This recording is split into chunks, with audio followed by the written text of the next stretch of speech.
Memória da Comunicação. A história viva da comunicação em Ribeirão Preto.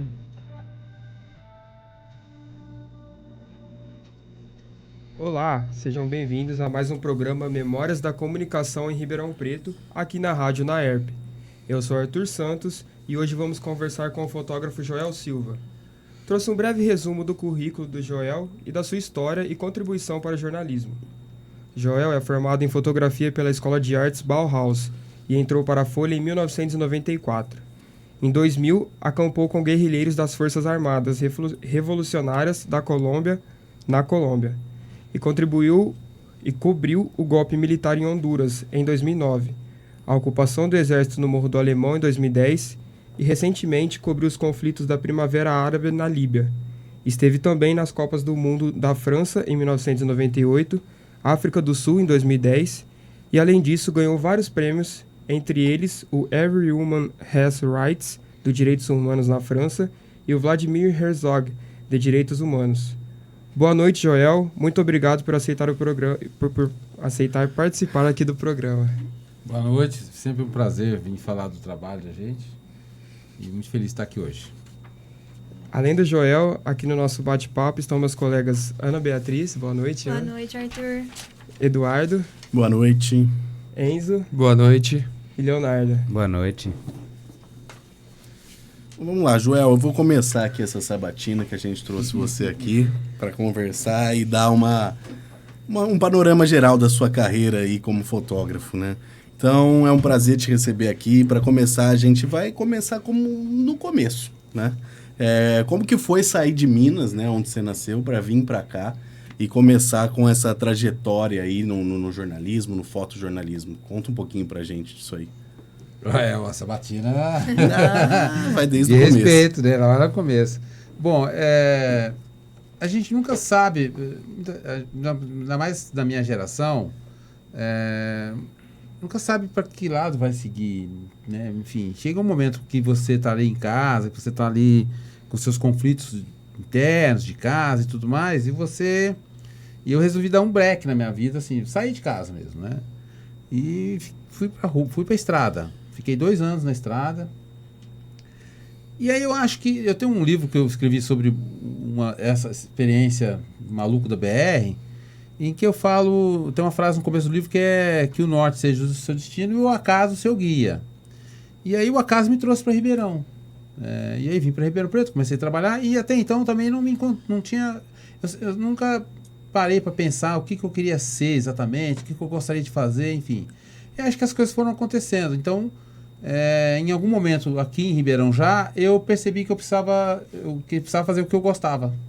Eu acho que essa é a grande pergunta, eu acho que o grande questionamento que todo mundo deve fazer. E eu falo isso para meus filhos hoje. O que eu gosto de fazer? Se eu gosto de tricotar, eu vou tricotar porque eu vou fazer o melhor tricô do mundo. Então, e aí foi num jogo do Brasil e Croácia. Brasil, eu não lembro agora, em 93. Quem é do esporte vai saber, Brasil e Croácia. Eu tentei Brasil entrar no Sérvia, jogo, eu tinha comprado... E naquela época eu comprei uma câmera, porque eu gostava de fotografia. Mas eu também não sabia porque eu comprei. Eu comprei uma câmera aí, uma Zenith. E falei, eu vou entrar no campo para fazer a foto. E aí não entrei, óbvio, né? Porque eu não tinha credenciamento, não era. E aí a pessoa da federação da CBF falou, olha, você precisa ter uma FENAGE. FENAGE? Não sabia o que era FENAGE. E aí, enfim, no dia seguinte, no meu trabalho, liguei para uma loja de fotografia que tinha Miyasaka, e o Vinícius, eu lembro dele até hoje. Tá começando um curso hoje. Então as coisas vão se encaixando. Eu falei, e eu comecei a fazer um curso numa escola de fotografia em Ribeirão Preto. E logo terminou o curso, eu falei para minha noiva, que hoje é minha esposa, né? Falei, agora eu sou fotógrafo. Que é aquela coisa de atitude, de você entender mais ou menos ali o caminho que você quer seguir como... E meu sonho era ser fotojornalista de esportes, né? Eu falo isso no meu documentário. Então eu falei assim, eu vou ser fotógrafo. Mas não tinha a menor ideia qual o passo a dar. Eu acho que esse é o grande questionamento que todo mundo se faz, né? Eu acho. Para que lado eu vou? Comece. E aí eu comecei.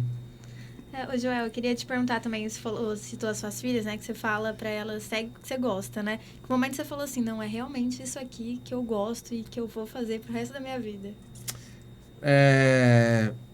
eu acho que foi nesse dia, quando eu queria entrar no campo para fotografar o futebol, e eu fiz da arquibancada, mesmo assim eu fiz alguns... E era filme, era tudo caro, né, na Sim. época. Eu acho que é o momento que cai a ficha de você olhar para a situação e falar, é isso que eu quero. Aí, na verdade, eu olhei para os fotógrafos que ficavam atrás e falei, é aquilo ali que eu quero. Aham. Então, assim, e olha que minha carreira foi fundada em outra cobertura, mas eu olhei para aquilo e falei, eu quero ser fotógrafo, eu quero ser fotógrafo de esportes. Eu quero fazer aquilo ali. E aí, acho que foi nesse dia que eu né, falei, De ver o outro fazendo exatamente, lá, e você falei, não, eu quero fazer aquilo. E é isso, esse é o combustível que te leva. É de você olhar a situação e falar, eu quero fazer isso. Eu quero ser mecânico de carro. E aí você olha para o mecânico trabalhando e fala, não quero ser aquele cara lá. Eu quero ser aquele médico, eu quero ser aquele advogado. Eu acho que é essa coisa que inspira, né? E a gente vai na nossa carreira, e aí, sempre eu vou dar palestra, eu falo isso, a gente tem que ser inspiração de alguém, né? Porque alguém me inspirou lá atrás. Sim. E pegando até esse gancho que você fala da paixão pela fotografia, como você viu que poderia conciliar a paixão também com a profissão? Porque assim, eu amo futebol, queria ser jogador de futebol, não deu certo. E você, como que você conseguiu conciliar seu amor pela fotografia e virar uma profissão? Aquela hora em que você toma a segunda atitude da vida, a primeira atitude foi eu abandonar o conforto da casa e cair para o mundo. Aí eu fiquei 2 anos perdido ali, procurando, trabalhando de garçom, de fazenda, enfim. Enfim. E aí, quando eu caí em Ribeirão Preto, eu fui querer fazer esse futebol. Aí a segunda atitude é assim, bom, se é isso que eu quero, não tem sentido eu estar onde eu estou. E aí eu trabalhava numa loja aqui em Ribeirão Preto, eu era vendedor. E aí, quando eu terminei meu curso, eu falei pra minha mulher que eu era fotógrafo. Ela falou, você é fotógrafo, tá com diploma aí, né? Então tá bom. No dia seguinte, pedi demissão. Eu morava com 4 amigos. Eu vou contar essa história, que essa história é fantástica. Por favor. Eu morava com 4 amigos. E aí pedi demissão. Eu não era casado, enfim. Eu falei, acho que a chance que eu tenho é essa. E aí, cara, a gente acha que as coisas são fáceis, não são. E aí comecei, né? No mês seguinte nada, no mês do outro mês nada. E aí comecei a ficar sem dinheiro, comecei a ficar devendo aluguel para meus amigos. Eu devia, aí eu vou contar os números, tá? 3 meses depois eu estava devendo R$400, que hoje são reais. Na verdade, na época era o URV, Unidade Real de Valor, que era a transição do cruzeiro, do cruzado para o real. Então eu devia 400 URVs de aluguel. Eu almoçava no domingo na casa da minha noiva porque eu não tinha dinheiro para comer. E às vezes em casa os caras fazendo comida, eu filava a comida deles. Eu não tinha grana para comer. Então assim, eu acho que é importante mostrar que as coisas nem sempre são fáceis, né? E não são, porque aquele combustível que eu falei para vocês, ele ainda estava em mim. Eu quero ser fotógrafo. Só que patina, né? Você patina, porque você não... E aí, quando eu peguei o canudo e no dia seguinte pedi demissão, saí da empresa, peguei o acerto, comi o acerto todo de grana, enfim. Uma das coisas que eu fiz foi o quê? A Folha de São Paulo tinha uma sucursal em Ribeirão Preto, lá na Marechal Deodoro, e eu bati na porta da sucursal da Folha e falei, oi, tudo bem? Então eu quero falar com um fotógrafo. Aí o cara foi lá, chamou o Newton Barbosa, que é um cara excelente. Eu, pois não, e muito educado, né? Falei, tudo bem, eu quero ser fotógrafo, o que eu faço? Aqui, eu quero trabalhar como fotógrafo aqui, como é que eu faço? Ele ficou meio sem jeito, ficou meio assim, aí atrás de uma porta estava a editora-chefe da sucursal, ela abriu a porta, olhou para mim, né? Ela falou, por que... Chama Eliane Silva. Ela olhou, você quer trabalhar aqui? Eu falei, eu quero. Me traz uma foto boa para eu publicar. Aí eu, com a minha inocência, eu falei, é só isso? Como se fosse fácil também, né? Ela olhou para mim de cima e embaixo, só isso, né? Como... Falei, então tá bom. Aí eu saí dali, gente, aí a coisa do jornalismo, né? Eu pensei, e é o que eu vivo hoje. O jornalismo é como uma pesca. Você tem um barco, que é a câmera, e vai para a rua pescar. Vai para o mar pescar. E aí você vem com o peixe e vende no mercado. É basicamente, puramente isso. E aí eu fui pra rua. Óbvio que as coisas não acontecem, não cai um avião na sua frente. Bom, aí o que eu fiz? Estrategicamente eu fui pra praça em frente o Pinguim ali, tinha uma banca. E ali tinha uma rádio que passava notícia. Era o Wilson Tony, tinha a 79, tinha várias rádios na época que... Então ali era uma chance de eu ouvir o noticiário. E então, ao mesmo tempo os jornais ficavam pendurados ali, eu não podia folhear, mas eu via sempre a primeira página. Então, aquilo eu fui absorvendo aquilo, como assim, ó, eu aprendi o que era linguagem fotográfica para jornalismo e eu via o noticiário. E, é óbvio, nada aconteceu. Aí, um belo dia, eu fui sair da casa da minha noiva no sábado, 9 da noite, e eu estava cansado. Ela falou, mas você vai embora cedo, né? Eu falei, não, eu tô cansado, sabe, né? Você fica meio frustrado. Cheguei na minha casa, rapaz, com uma garelezinha velha, entrei no apartamento e, de repente, o tempo virou e começou uma chuva de redemoinho, assim, o vento batendo no vidro, eu coloquei a mão no vidro para não estourar, o meu amigo chegou também, Joel, o que está acontecendo? Eu falei, não sei, cara, enfim. No dia seguinte, eu peguei minha galera para ir almoçar na casa da minha noiva, passo na Francisco Junqueira, um monte de árvore caída e um bombeiro ali parado. Eu falei, o que aconteceu, mestre? Eu falei, você não está sabendo, cara? Teve um vendaval, destruiu gente, matou um monte de gente aí. A hora que ele falou isso, aí caiu a minha ficha. Ué, é isso. Aí, só que assim, eu imaginei na época, deve ter um monte de gente fazendo essas imagens, né? Eu não tinha um tostão na bolsa, tinha um talão de cheque. Eu fui no Minha Saca, peguei um rolo de filme emprestado, fui no aeroporto, chavequei o Leandro, que era o pai dele, ele era do Aeroclube, para fretar um avião, para me colocar no ar, para eu fazer umas fotos aéreas. Nossa. Essa foto tá lá no meu Instagram. Aí eu peguei e falei assim, cara, e era 1.500 URVs o fretamento. Para 1 hora. Eu falei, cara, eu não preciso de 1 hora, eu só preciso de 15 minutinhos. Me põe no avião, o avião vai lá e volta. Ele olhou, ele fala até hoje, eu não falo, muitos anos que eu não falo com ele, mas ele fala na época, eu falei assim, cara, você é um cara louco. Porque você chegou aqui pedindo 15 minutos de voo, e eu só faço de 1 hora, e eu fiz meia hora para você, por 700 URVs. Porque é o convencimento, a pessoa percebe que você está ali na briga da coisa, né? Enfim. Meia hora, 700 URV, ele falou, você segura um cheque para 30 dias? Seguro. Dei um cheque para 30 dias e sobrevoei e cheguei na Antártica. E a Antártica toda destruída. Essa foto está depois eu mostro para vocês. E aí voltei, fui para a redação da Folha. Naquele... Era $1. Era $1.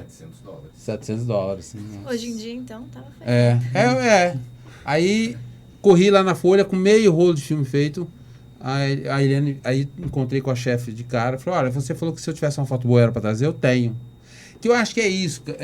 Eu conto essas histórias para mostrar um pouco para vocês a atitude que você tem que ter no começo de carreira, no começo de profissão. Atitude. Se é isso que eu quero, é isso que eu tenho que brigar. Então, eu tava brigando ali. Aí ela falou assim, o que você fez? Eu sobrevoei em Ribeirão Preto e eu tenho umas fotos aéreas. Com toda a certeza de que aquilo tava trincando do foco, tudo bonitinho. Ela, esperta, falou assim, bom, eu não pus eu da Folha de São Paulo, não coloquei nenhum fotógrafo no ar. Esse cara foi pro ar. Esse cara é esperto. Dá o rolo aí. Deu o rolo, deu pro Barbosa, o Barbosa desceu para revelar.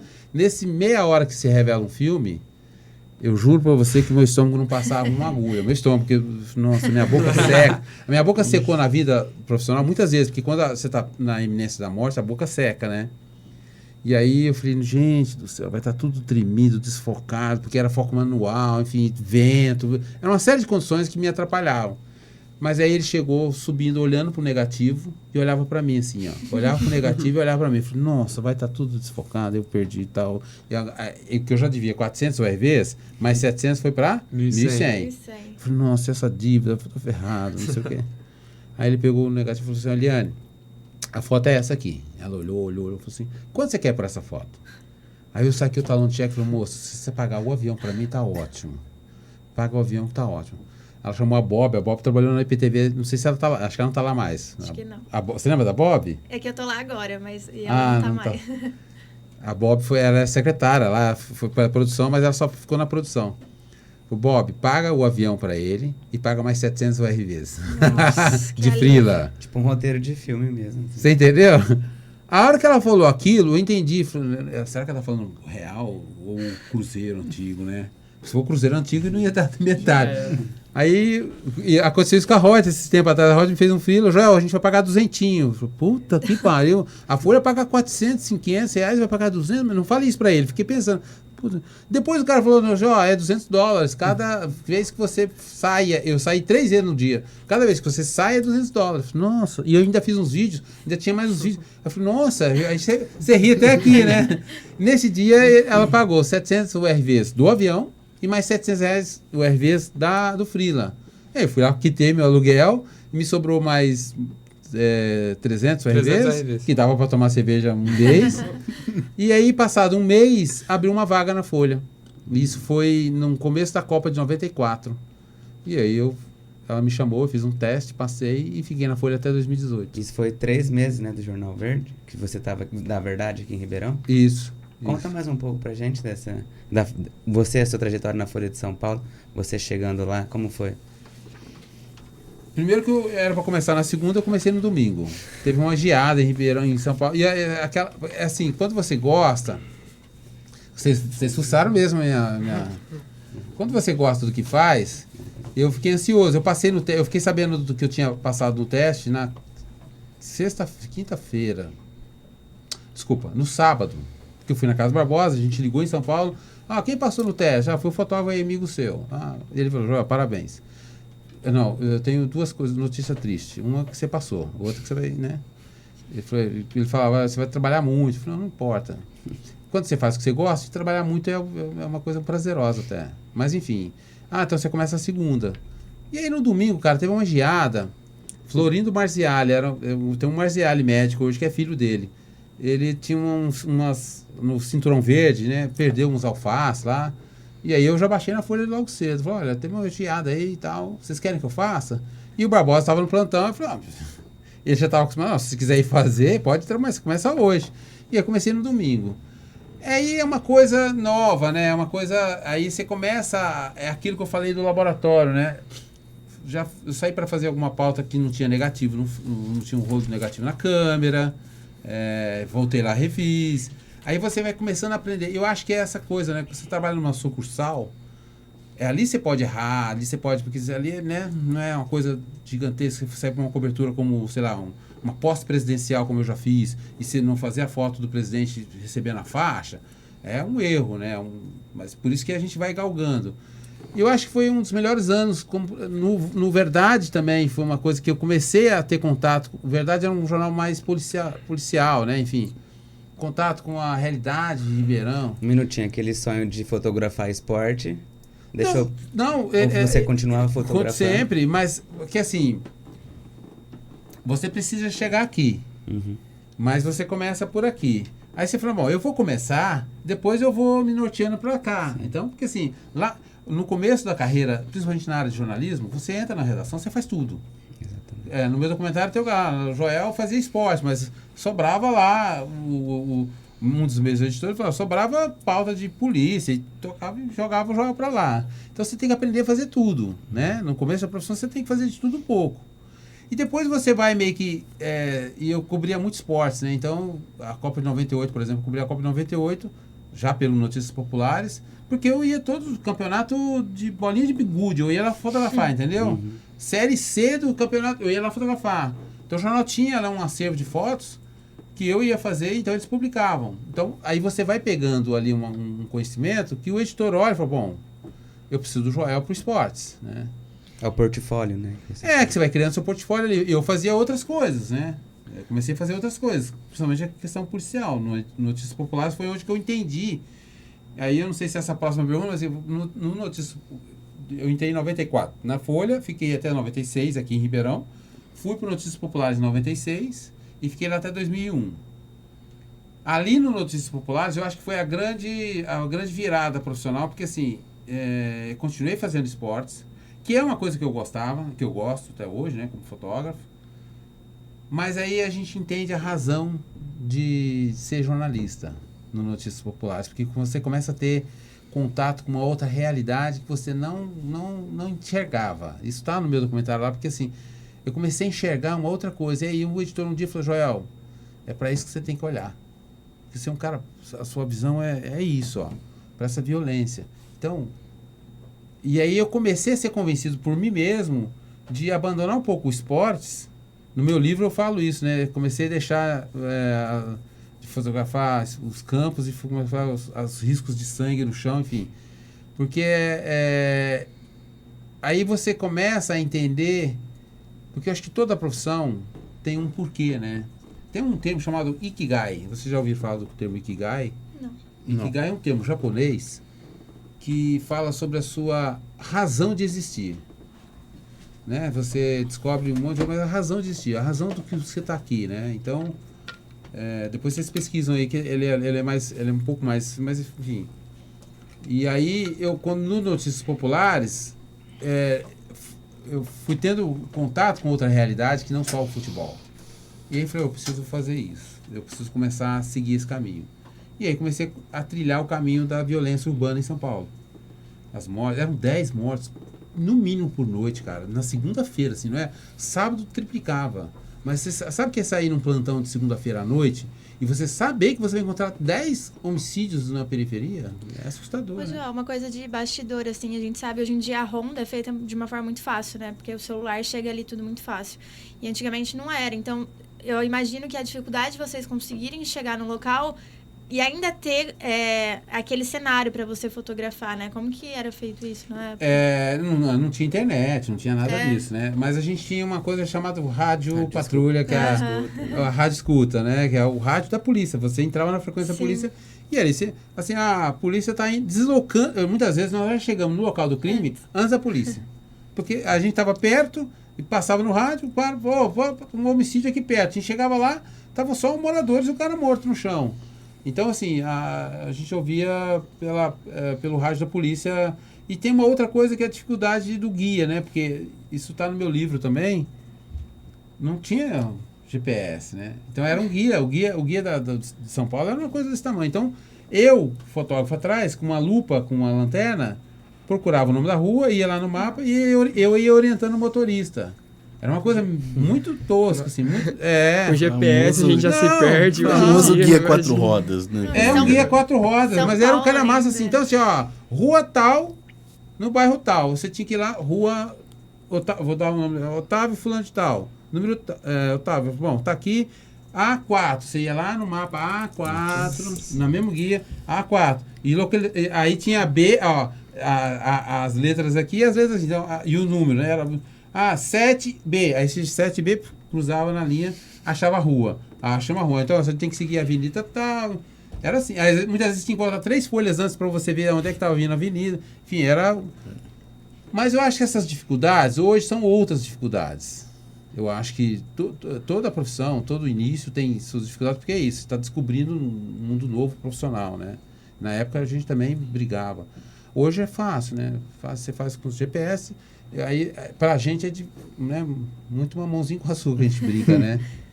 É muito mais fácil hoje achar. Eu lembro, eu vou entregar um pouco a idade, né? Mas quando eu era pequeno, minha tia, às vezes em São Paulo, abria o guia assim, ó, no meio do carro, punha no coisa pra ver onde tinha que ir. Você não tá entregando muita idade porque você tá falando que foi sua tia, né? Foi minha tia, eu era muito pequeno, não era Ele eu. entregou a sua idade. A minha, eu tenho 60, Não. eu vou fazer 60 esse ano, mas praticamente o guia mesmo. deve ter circulado até 2008, mais ou menos, né? 2006, ali no comecinho da década de 2000, ainda tinha guias, mas quando veio já celulares, GPS, isso já mudou, né? Joel, foi daí, em 2000 pra frente, você decidiu começar a fazer foto de conflitos, né? Você acha que foi daí dessa investigação, né? Vamos dizer assim, desse jornalismo policial, onde você cobria esses homicídios que você trouxe aqui pra gente, fazia essas fotos, procurava esses veios que as pessoas não mostravam, digamos assim. Foi daí que surgiu essa vontade de ir cobrir conflitos e começar lá pela Colômbia e ir atrás disso, ou a história veio um pouco diferente? Não, foi exatamente isso, mas eu nunca gostei de fazer isso. Mas eu entendi a minha necessidade na sociedade, né? Por isso que o meu livro chama Uma Fresta de Luz no Porão da Sociedade. Aí você começa a entender a sua vocação, por mais que você ache, né?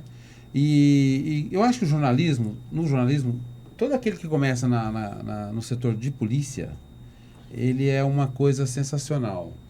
Porque é ali que você aprende a interrogar, você ouve interrogatórios, você aprende a questionar o delegado, a questionar, enfim, você aprende uma série de coisas. E aí, quando você começa a ter contato com essa coisa, uma coisa que acontece com você, jornalista, é os questionamentos. Você começa a fazer questionamentos. Gente, mas 10 pessoas mortas numa noite é muito. Peraí. Aí você começa a descobrir que de onde vem a violência. E aí eu tive eu não posso dizer que é sorte, né? Mas eu tive uma lição que um dos meus primeiros homicídios, eu fui fotografar um jovem em que a avó dele estava ali, do lado do corpo. E o pai dele foi morto e a mãe estava presa. Então, assim, a família é totalmente destruída pela violência, né? É muito fácil a gente julgar, né? Apontar o dedo, bandido. Cara, olha, se a gente começar... Eu acho que é essa a função do jornalismo. É descer no porão da sociedade, trazer à luz dela aquilo que ela não consegue enxergar, né? É fácil apontar que o cara morreu, bandido, mas... Cara, assim, ok, roubou e tal, mas precisamos olhar com mais... E aí foi onde eu comecei a fazer os questionamentos. Por quê? Por quê? Por quê? Por quê? E aí você acaba chegando num elemento chamado droga, que é o que motivava toda aquela violência, que motiva até hoje a violência no mundo inteiro. E aí, droga... Aí eu só tinha um computador na redação com internet. Eu tinha que esperar toda a redação fechar, 9 da noite, para eu acessar a internet. Mas eu fui no mapa, a Folha tinha um mapa lá. Eu falei assim, nossa, da onde vem a droga? Colômbia, tá aqui. Olhei Colômbia, né? Deixa eu ver o que está acontecendo na Colômbia. Não. Aí ali, comecei a ler a Folha ali, ver algumas coisas e tal. E aí, falei, tá tendo uma guerra lá, né? O narcotráfico, as Farc, a ELN, paramilitares e o exército. Caramba, é muita gente brigando contra todo mundo ali, né? E aí, entrei na internet, naquela época era o Yahoo ainda, né? Comecei, Colômbia, drogas e tal. E aí, eu provoquei o editor-chefe. Olha, cara, nós temos que ir pra lá. Se você quer traduzir para o seu leitor, que no meu documentário eu falo, Notícias Populares era um jornal que traduzia a periferia para o mundo e traduzia o mundo para a periferia. Então, se você quer mostrar por que acontece isso, nós temos que ir lá. E aí, enfim, ele entendeu, lógico, né? Quando você está bem embasado de pauta, né? Você está bem fundamentado. E aí, como é que a gente vai entrar nas Farc, né? Eu falei, bom, peguei o telefone, gastei um internacional para o editor do jornal El Tempo. Ele falou, fala com a Ana Maria Murito, que até hoje, não sei se ela está viva, mas a Ana Maria Murito é a correspondente das Farc. Aí liguei para ela falou, olha, pode vir, fala com esse cara aqui, esse cara, aí ela vai te dando os passos, você vai falando. Uma hora eu estava falando com um cara que eu não sabia que ele participou do processo de negociação de paz das Farc lá em Cuba. Ele era editor do jornal La Voz. E ele era amigo do comandante das Farc. E eu não sabia. Eu falei, mas por que você quer vir aqui? Aí eu expliquei. Porque eu acho que é isso que o jornalismo faz. Eu fui muito honesto. Por que você quer vir para a Colômbia? Eu pensei, bom, o repórter me perguntando para outro repórter, né? Falei, olha, esqueci o nome dele agora, mas ele era editor.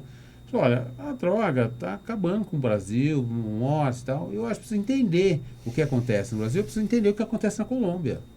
Eu acho fundamental que as pessoas entendam o que acontece. E aí eu usei isso, né? O conflito interno, ele é alimentado. Por que ele é alimentado, né? E ele é de esquerda. Eu já sabia que ele era de esquerda. Então, assim, as guerrilhas estão aí brigando contra um Estado, uma sociedade, uma questão, né? Que o governo era de direita. E aí ele falou, então tá bom, me ligue daqui 3 dias.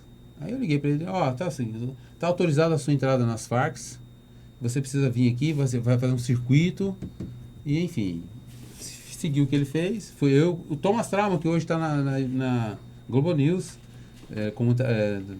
comentarista lá da Globo News de Política, e ele que foi comigo, ele era repórter especial da Folha.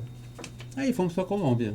E como foi lá? Você chegou lá, o que você viu de primeira, assim? Te assustou? Não, porque quando você vai pisar no terreno e você estuda o terreno um pouco antes, né, muitas coisas não te assustam. O que me assustou um pouco, e nem a miséria, né, que é igual ao Brasil, é muito parecido. Então, o que me assustou muito é que, assim, no Brasil não tinha muito fuzil nas ruas, muitos soldados com fuzis, né, é uma coisa... É o primeiro contato com a guerra, né? Nossa, é muito armamento pesado na mão de policiais, sabe? Policiais com 12, coisa que a gente não estava acostumado a ver aqui no Brasil. E isso foi o primeiro impacto na cidade. E aí fizemos roteiro, tudo certinho, passar no barbeiro, fazer a barba, tinha todo um roteiro, né? Aí fretamos um avião, fomos para São Vicente de Caguán, onde era a base das Farc, né? E as Farc estavam numa negociação de paz lá, tinha pessoas do governo indo para lá também para negociação de paz e tudo, mas tudo patinando, igual Rússia e Sim. Ucrânia hoje. Mas enfim, aí conseguimos descer no meio das Farc, num avião pequeno, e ficamos lá os dias que ficamos nas Farc, acho que foram 10 dias. E aí desenvolveu toda a história das Farc, contando as histórias, enfim. Mas eu acho que tudo isso foi levado para uma coisa que tem que ter no jornalismo, tem que ter na veia do jornalista. A inquietude, o questionamento. Tudo você tem que questionar. Sim. O jornalista eu estava falando com a Flávia agora, da TV UNAERP. Falei, Flávia, a gente é um eterno questionador, nós somos eternos questionadores, a gente tem que questionar. E assim, eu acho que a sociedade, o que aconteceu agora recentemente, né, com os do 8 de janeiro, Sim, enfim, temos que questionar, essa é a nossa função. Questionar e mostrar, descer no porão. E descer no porão é questionar, né? Por que isso está acontecendo? Por que a sociedade está assim? Por que isso... Enfim, jornalistas morrem todos os dias, né? E as pessoas não sabem disso. Sim. Ô Joel, você falou um pouquinho lá das Farc, né, da Colômbia. Queria saber de você como que foi na hora que você chegou lá, em questão de relacionamento, assim, com o pessoal da guerrilha mesmo. Se você sentiu, tipo, um certo receio, se você já esperava, ou se você sentiu eles mais receptivos do que você esperava. Como que foi esse contato, assim, com o pessoal? É uma mesclagem de situações, assim. Primeiro que quem nos recebeu foi o Raul Reis, que foi morto na Bolívia, no país vizinho ali, que faz fronteira com a Colômbia. Mas o Raul Reis era o comandante, então ele recebeu muita gente muito bem. Assim, eu já sabia que não íamos ter problema de violência, não íamos. E tem a sequestro de jornalistas ainda. Sequestraram jornalistas lá. Mas o cara falou, olha, pode ir, tá tudo certo. Enfim, chega uma hora que eu falo isso no meu documentário, que não referindo a esse fato, mas assim, quando você atravessa um país em guerra, quando você entra numa fronteira, você não tem mais o retorno. Você, assim, Uma viagem de ida, né? Uma viagem de ida. Então, enfim, na Colômbia foi a mesma coisa. Quando eu cheguei lá, ele designou um soldado, não posso falar soldado, que não é soldado, né, mas um guerrilheiro para me acompanhar. Então, ele era o meu... isso aqui você pode, naquela região você não vai para lá, aqui você não pode. Mas do jornal, foi só você ou teve alguém da produção com você? Não, foi só Carreira eu e o solo? repórter. Eu e o repórter. Normalmente eu entro sozinho, normalmente eu viajo sozinho. Sempre, nem com o repórter eu não viajo. Quando eu fui para a Líbia, eu fui sozinho. Muitas vezes você trabalha sozinho, porque o fotógrafo, gente, ele é uma coisa diferente. Eu sempre fui muito solitário nessa questão. Eu sempre apurei, eu sempre levantei, e eu sempre, agora trabalhando, fazendo filhas para a Reuters, hoje mesmo estava negociando a pauta com a Reuters, de coisas que eu apurei, levantei, tá acontecendo isso, vai acontecer isso, vamos fechar? Vamos, fechou. Porque assim, eu já entreguei a coisa mastigada por editorial, olha, ele avaliou, falou, não, realmente, Joel, se isso aqui... Pode apostar, pode ir que a gente banca, entendeu? Então, sempre foi mais ou menos sozinho, que hoje é o que eu faço hoje, né? Então, a gente tá dando um salto aí. Na Colômbia, eu fui com o repórter Thomas Trauma. Então, e uma parte dela foi negociada comigo. Eu falei. Então, o Thomas foi meio num vácuo. E aí, esse é um problema. Porque, assim, chega nesse momento em que você precisa dizer, da agora para frente é na mão de Deus. Então, você não tem mais o controle da sua vida. É isso que eu falo no documentário. Quando você atravessa uma fronteira de um país, em guerra, você não tem mais o controle da sua vida. E você tem que ter consciência disso, porque isso vai determinar se você sai vivo ou não. Por quê? Porque você vai ter tranquilidade, bom, seja o que Deus quiser, está na mão de Deus, e eu vou cuidar da minha percepção como jornalista de treinamento, que a gente faz treinamentos. Aonde eu vou, cuidado da segurança. Você precisa ter essa tranquilidade na cabeça para você olhar a situação com calma, frieza, e tomar a decisão certa. Isso é muito comum na guerra. E lá eu chego uma hora e falo, bom, aqui eu estou tranquilo, tá ok, o comandante já recebeu a gente, e esse menino me acompanhou. Então, assim, encontrava gente mais sorridente, guerreiro mais tranquilo, fazia piada, falava de futebol, e encontrava gente ranzinza, amarga, sofrida. Você encontra várias, aí você tem que aprender a trabalhar com essas questões, né? Sim, e aí você falou um pouquinho da questão de atravessar a fronteira, de não ter mais o controle, assim, da sua vida, né? Mas apesar disso, de você ter essa consciência, né? Você já, como a gente citou no começo das guerras que você cobriu, mesmo você tendo essa consciência, acredito que deve ser feito algum tipo de preparação, de treinamento, no antes e até mesmo no pós. Como que você pode falar, o que você pode falar pra gente, na verdade, sobre esse protocolo de segurança que você passa, como que é? Até mesmo que questão da família, né, Joel? Assim, você já era casado, pelo que a gente apurou, perdeu o nascimento do seu primeiro filho para estar lá, tudo. Como é que faz, assim, não a sua cabeça, mas a sua cabeça também com os seus ali, né? Não só com o profissional, mas o pessoal também. As pessoas... Eu vou falar assim, amplificando para várias profissões. Muitas vezes o profissional tem que abrir mão da sua questão pessoal para se dedicar à questão profissional.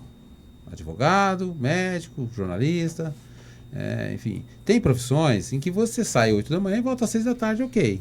Mas tem profissões como a nossa, que você...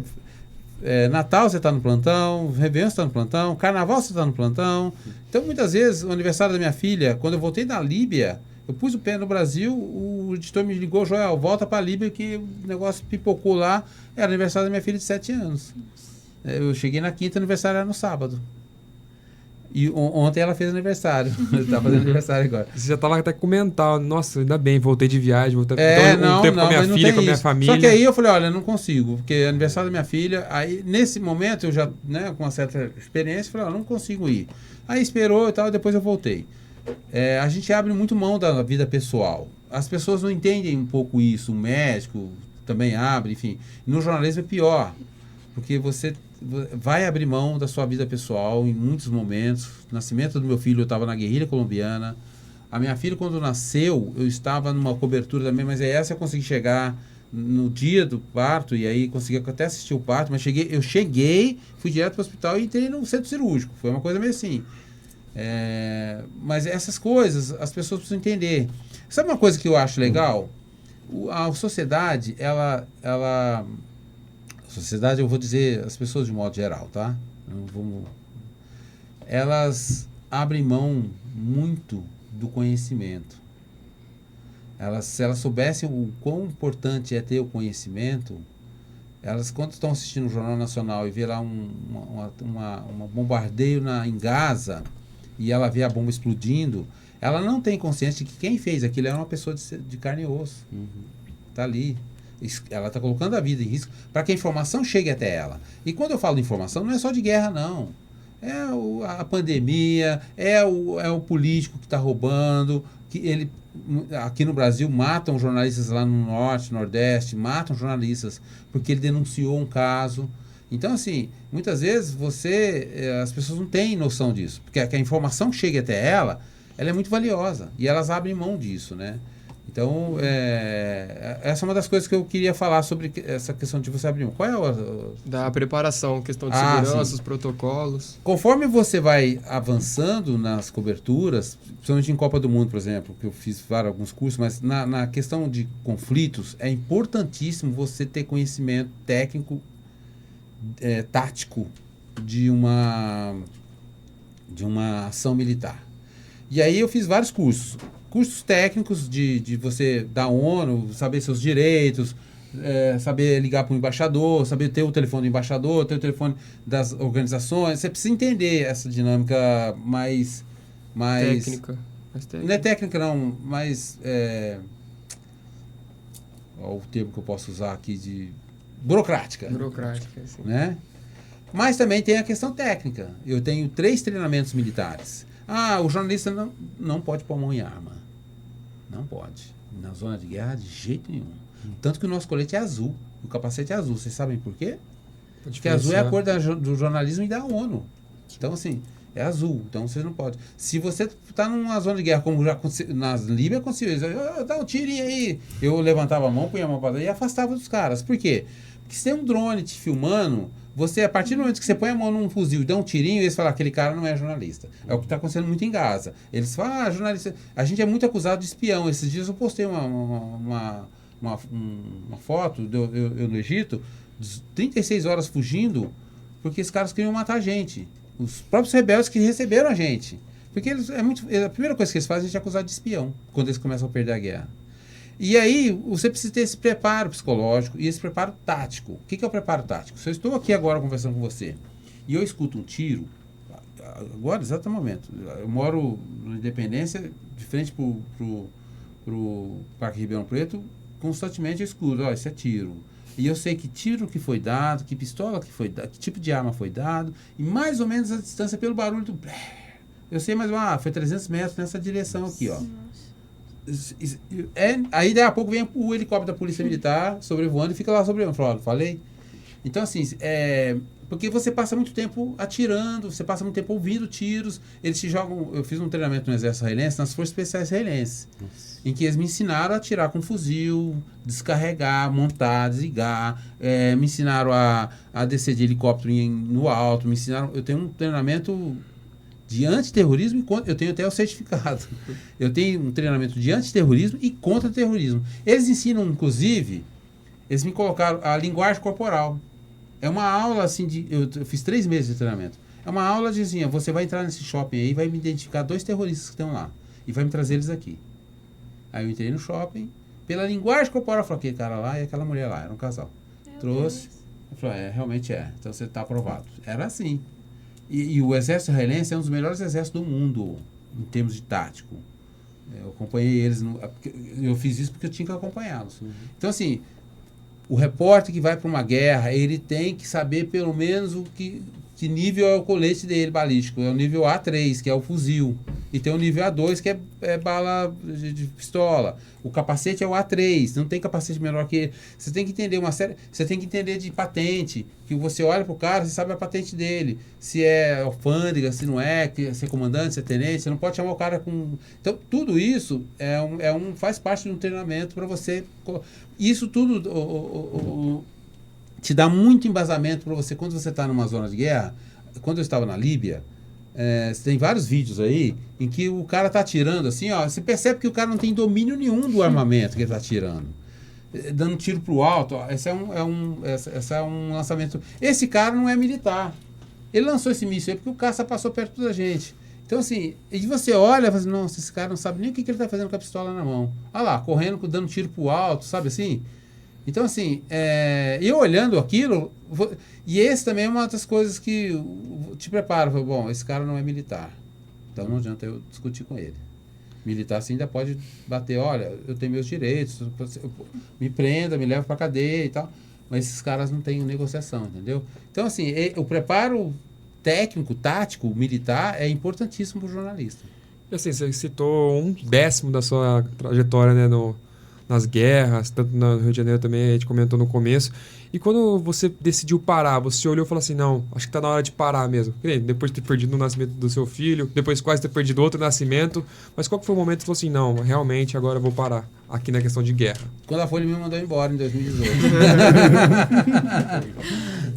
Mas não, é que as coisas, eu sou espírita, né? Enfim, eu penso que as coisas vão acontecendo. Eu parei e não parei, por exemplo. Se começar um conflito regional aqui, pode ter certeza que eu vou para lá. É que os conflitos estão muito longe e tal, e eu não me animei a fazer um investimento pessoal para ir para esse lugar, porque o que está acontecendo muito hoje é isso. Os profissionais estão fazendo investimentos pessoais e indo para lá, produzindo material e vendendo. Isso é muito comum. Eu fui até... A Rodas me ofereceu isso. Você quer ir, enfim, porque você é um cara... Que é isso, você é um cara esperto dentro de uma zona de guerra, você sabe onde você vai, você sabe o que você tem que fazer, você sabe o que você tem que atuar, enfim. Mas aí eu comecei a enxergar um outro lado da cobertura que eu acho que eu preciso, que é as crises climáticas. Esse aí, ó. Essa artilharia aí que tá passando esse vídeo é um armamento antiaéreo que travou na mão dos caras.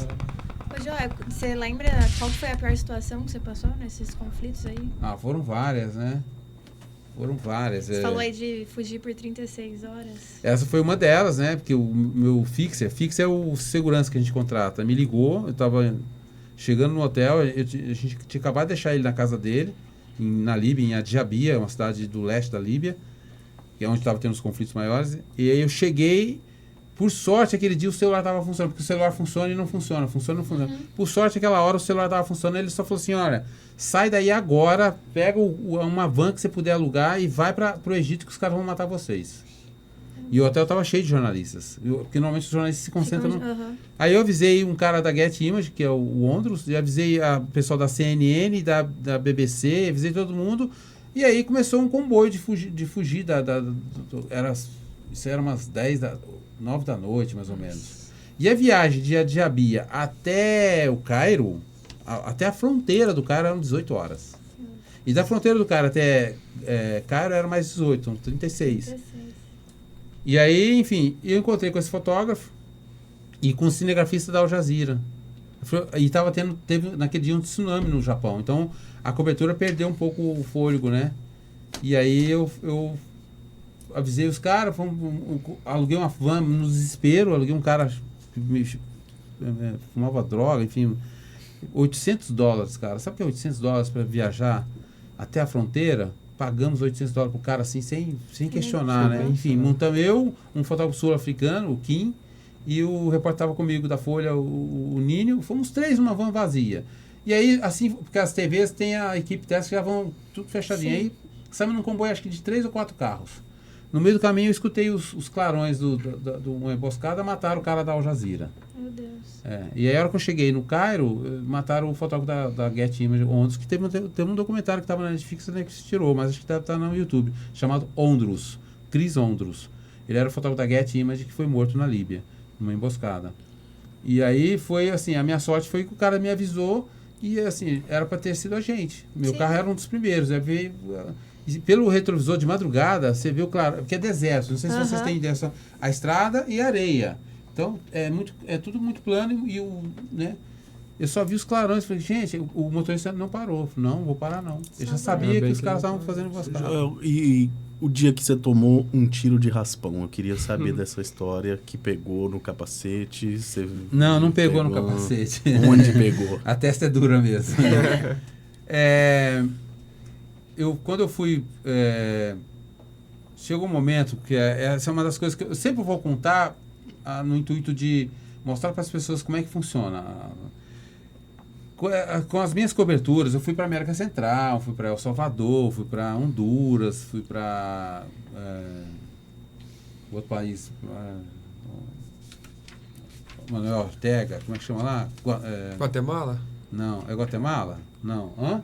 Nicarágua. Eu cobri golpe militar, essas coisas, enfim. E aí eu cheguei pro Sérgio Dávila, que era o diretor da Folha, encontrei com ele no estacionamento, tudo assim no sopetão. Eu já tinha feito um levantamento de quanto custaria a minha ida para Jerusalém. $4.000 para eu ficar 3 meses em Jerusalém. Assim, pagando aluguel e comida minha. Aí o resto das viagens lá eles pagavam, mas assim, para eu ficar em Jerusalém 3 meses, eu vou gastar $4.000. O que é $4.000 para a Folha? Não é nada. Aí eu falei, agora eu preciso convencer meu chefe, mas... Essas coisas, chefe, né? Um dia eu estava chegando na Folha, né? E o Sérgio Dávila cobriu a Copa 98 comigo. Então a gente tinha uma proximidade, assim. Não era amigão, mas... Ô, Sérgio, e aí? Tá, sabe, sempre conversa. E ele era o diretor da Folha. Falou, Sérgio, eu tenho uma proposta para te fazer. E ele estava vestindo paletó, lembro até hoje. Que loucura que você vai fazer agora, Joel? O que você quer? Falou, Sérgio, eu quero morar em Jerusalém 3 meses. Aí ele olhou para mim assim, ó. Falou, eu já fiz o curso, $4.000. É baratinho para vocês. Vamos? Ele falou, tá aprovado. Prepara que você pode ir. Aí eu preparei, tinha passaporte, né? Não, eu preciso achar uma casa agora para alugar lá. Falei com o repórter, eu já falei com o nosso correspondente, a Folha tinha correspondente de Jerusalém. Já falei com o Bercito, ele acha que tem muita pauta pra gente fazer, muita coisa para fazer lá com o fotógrafo. Não, ótimo, tá aprovado. Aí eu falei assim, agora eu preciso falar com o meu chefe falar com você finge que não tá acontecendo nada. Eu falei, não, eu mesmo falo com ele. Aí ele direto falou, já tá com um projeto aí, tá aprovado. E aí acho que um mês depois eu fui para Jerusalém, morar lá. Cheguei na quinta. Eu cheguei na quarta. Me apresentei para o repórter, fui lá no meu apartamento, fechei tudo, entrei. Fui tomar uma cerveja com o repórter nesse mesmo dia, tomar uma cerveja com um cara do New York Times lá, uma reunião dos jornalistas. Isso na quarta. E aí, na quinta de manhã, eu acordo, abro a internet, abro o Haaretz, que é o jornal local. Manifestantes no Cairo são baleados, até agora 70 mortos. Aí eu já peguei o celular, já mandei pro Bercito, logo cedo, 8h30 da manhã. Bercito, você está acompanhando? Sim, já estou acompanhando. Tem 70 mortos. Aí, 9h30. 10 horas de 70 pulou para 200. Aí ele falou, Bercito, 200 mortos, cara. Sabe? Aí ele falou, Joel, você é um cara, você deve ter algum problema. Porque o Oriente Médio... Não, e o pior, antes de eu viajar, eu estava acompanhando o Oriente Médio. Israel estava soltando palestino. Gaza estava tranquilo. Estava tudo na paz em Jerusalém. Estava tudo tranquilo. Só foi você chegar. Eu cheguei e falei, Joel, não é possível, cara, porque tava tudo bom aqui. A gente ia fazer umas pautinhas sobre o mundo árabe aqui e tal. E você chegou, já tem 70 mortos. Eu falei, não, mas vai dar tudo certo, falei pra ele, né? Aí deu 200. A hora que chegou no 200, ele já tinha comprado 2 passagens. Nós pegamos um voo, que é 1 hora, e descemos no Cairo. E aí fomos cobrir. Aí quando nós chegamos lá, já tinha 700 mortos. Em 1 hora, 500 mortos. Sim. Porque foi aí essa é uma questão muito legal. E aí fomos para um hotel, a escolha do hotel, tudo tem um porquê. Escolhemos um hotel 5 estrelas. Esse hotel tem enfermagem. Então, e o detalhe, você entra no país como turista, você não entra como profissional. Para você trabalhar, você tem que pedir autorização para o Ministério do Exterior lá. E leva 3 meses para os caras te darem autorização. Tempo do seu curso. Hã? Tempo do curso. Não, 3 meses para você conseguir uma autorização para você trabalhar lá. Então, assim, primeiro você entra como... Aí eu levei 3 câmeras. Eu dei uma para o Percito, uma para o repórter do El País, que hoje ele é diretor do El País, e uma para mim. Ou seja, são turistas. Então, não tive problema no aeroporto. A gente já sabe... Esse malandragem é que você precisa saber de aeroporto. Né? Para você atravessar. Porque se o cara olha para você, é jornalista, você vai trabalhar, ele não deixa você nem entrar no país. Tem que pegar o avião de volta para Jerusalém. Mas entramos. Esse é um dos perrengues que a gente passa, assim, de aeroporto. Minha câmera uma vez foi revistada para ver se tinha pólvora, sabe assim? Esse mundo do Oriente Médio é muito louco. Esse é um medo sempre constante de jornalistas. Andar pelo Oriente Médio é muito complicado. Os aeroportos são sempre chatos, enfim. E aí, a hora que nós descemos lá, já estava cravado 700 mortos. Enfim, fomos para a mesquita onde estavam sendo velados a maioria dos corpos, né? E aí, é aquilo que eu falo. O muçulmano, quando ele é velado num pano branco. Então, ele toma um banho, lavam, enrolam ele no pano branco e vela ele ali. A partir do momento, você não mexe mais no corpo. O muçulmano, não. Só que lá dentro, quando eu entrei, comecei a fotografar, enfim, isso está lá no meu documentário. As pessoas começaram a abrir os panos, mostrando os tiros na cabeça. Então, eles estavam mostrando pra gente, jornalistas do mundo lá fora, que aquilo tinha sido um massacre. E como é que você pode cravar que foi um massacre? Você vendo. Tinha gente queimada. Totalmente queimada. Eu tenho essas fotos. Não coloquei porque, né, mas tem gente decapitada, gente com tiro na cabeça. Tem umas imagens que tem 3 corpos aqui e o vermelhão na cabeça. Ou seja, é uma execução aquilo. Enfim, fizemos a cobertura, mandei as fotos, enfim. No dia seguinte ia ter o dia de fúria. Então a gente já esperava mais outro massacre. E aí fui para frente de uma mesquita, onde tem uma manifestação, e aí tal, começaram a caminhar. E aí começa a vir um helicóptero, atiradores de elite no alto dos prédios e tal. E aí fomos para debaixo do Minhocão, um elevado que tem lá. E aí começou a faísca, né? Um corre-corre, e aí eles começaram a correr em direção ao exército, e aí começaram a disparar. E eu estava embaixo. E, os pilares lá, eles têm uma base de concreto, e depois ela é refinada aqui. Então o que eu pensei? Olha, eu vou subir, ficar nessa base aqui, porque eu vou ter um ângulo assim, então não vou ter ninguém atrapalhando para fotografar. E eu levantei o capacete para fotografar. Aí chegou uma hora que eu vi que eles estavam correndo e eu escutei os tiros. Eu apoiei a câmera na quina do concreto para fazer um vídeo. Falei, vou fazer um vídeo disso, porque a folha tá, né? Mas essa outra pressão, né? Nos incêndios aqui, a Rosa já faz foto e vídeo. Meu Deus. Tem que preocupar com a foto e fazer vídeo. Tem que fazer. E aí eu dei um play. No que eu dei um play, o capacete tava... Eu achei que eu tinha batido o capacete no concreto e minha cabeça foi para trás, assim, ó. Eu falei, maldito capacete, né? Mas não mexi no capacete, tava dando play. Tem um vídeo no meu documentário do momento que a câmera faz isso, ó. Aí o senhor egípcio que estava embaixo, se protegendo, puxou minha calça e me apontou para a bala. Eu entendi que ele falou assim, eles estão atirando. Eu sei que eles estão atirando. Não precisa ver isso, né? Aí eu falei, se eu tirar uma foto da mão dele com a bala, ele vai ficar satisfeito, porque árabe, eles são muito, né? Aí eu fotografei a mão dele com a bala e voltei a filmar de novo. Aí ele foi cutucou de novo e apontou a bala e fez assim na minha cabeça. Aí que eu parei e pus a mão, né? Na hora que eu pus a mão, eu vi o sangue escorrendo. Aí essa hora, o treinamento te ensina também isso. Essa hora eu parei e falei assim, bom... Não pode desesperar. Deixa eu ver como é que tá esse ferimento. Aí tem até uma frase que eu falo que está no meu livro, né? Dizem que quando estamos às portas da morte, podemos ver nossa vida claramente. E eu esperava exatamente isso, a clara evidência da morte. Eu achava que eu estava morto. Gente, sabe que eu morri e a morte é isso, né? Aí eu tateei, aí eu fui a mão no buraquinho aqui, tirou uma carnezinha. Aí ardeu, porque estava suando, né? Eu falei, não. Aí deu brinco, né? Começaram a explodir bombas perto de mim de gás lacrimogêneo. Eu falei, não, tô vivo, né? Tô vivo. Aí a minha primeira percepção era sair dali correndo. Aí tinha uma menina da CNN com a câmerazinha na mão, queria filmar, eu não deixei, porque eu fiquei com medo daquela imagem chegar primeiro no Brasil e eles iam ver o Joel morrendo lá com um tiro na cabeça. Aí eu corri, consegui parar um carro no meio do caminho que estava fugindo do tiroteio. Entrei nesse carro, esse carro passou por uma barreira militar. Aí também outra técnica, que a gente aprende muito, né? Você se antecipar a uma ação, né? Quando ele parou, o oficial, que eu já vi que era tenente, veio na minha direção. Eu falei, tenente, eu chamei pelo nome. Tudo bem, eu estou indo para o hotel. Não, você está ferido. Eu falei, não, eu estou no hotel, eu tenho tratamento. Não, você vai para o hospital. Eu falei, não, tenente, fica tranquilo. Eu só preciso chegar até o meu hotel, que era na beira do Rio Nilo ali. E aí ele ficou me olhando assim, aí eu usei a pressão mesmo. Eu falei, não, tenente, está tudo certo. Eu sou jornalista aqui, eu estou indo para o hotel. Aí ele pôs um jipe para me escoltar até o hotel. Aí eu cheguei no hotel, o hotel estava fechado, né? Blindado, o hotel tinha blindagem. Entrei pela porta lateral e aí eu liguei pro repórter, que já estava no hotel. Ele tinha fugido, ele tinha voltado pro hotel, porque ele foi ameaçado também. E aí, Bercito, eu fui ferido, vem pro meu quarto. Ele estava no outro quarto, ele desceu.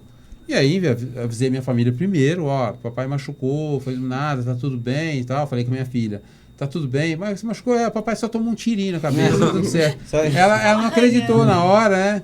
Mas tá tudo bem. Avisei minha esposa, que estava trabalhando. Isso são 5 horas de diferença, lá era 1h da tarde, que devia ser 7 da manhã, meio da manhã. E aí aí chegou o enfermeiro com o repórter, avisamos o jornal, enfim, aí é o rastilho de notícia, né? O Globo deu, o Jornal Nacional deu, a Folha deu, enfim. Aí é o rastilho que o jornalista, né?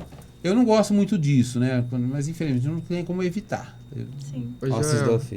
E antes da gente falar um pouquinho de como está hoje a sua profissão, dos drones que você utiliza e tal, eu queria, você falando assim, me veio uma pergunta na mente, que é a seguinte, tipo, a gente está aqui hoje conversando, e como que você encara, por exemplo, a gente está aqui na tranquilidade, mas do outro lado do mundo está explodindo uma bomba nesse momento que a gente está aqui na tranquilidade, e assim, no momento que você estava tomando um tiro, de repente a gente estava na sala de aula ali, e nada estava acontecendo com a gente. Como que você encara essa globalização, assim, essa coisa maluca que o mundo propicia, assim, pra gente? De um lado tá tranquilo e, ao mesmo tempo, no mesmo momento, uma pessoa um hospital tá sendo explodido, assim, por exemplo. Essa é uma das coisas que é uma das questões, né, existenciais.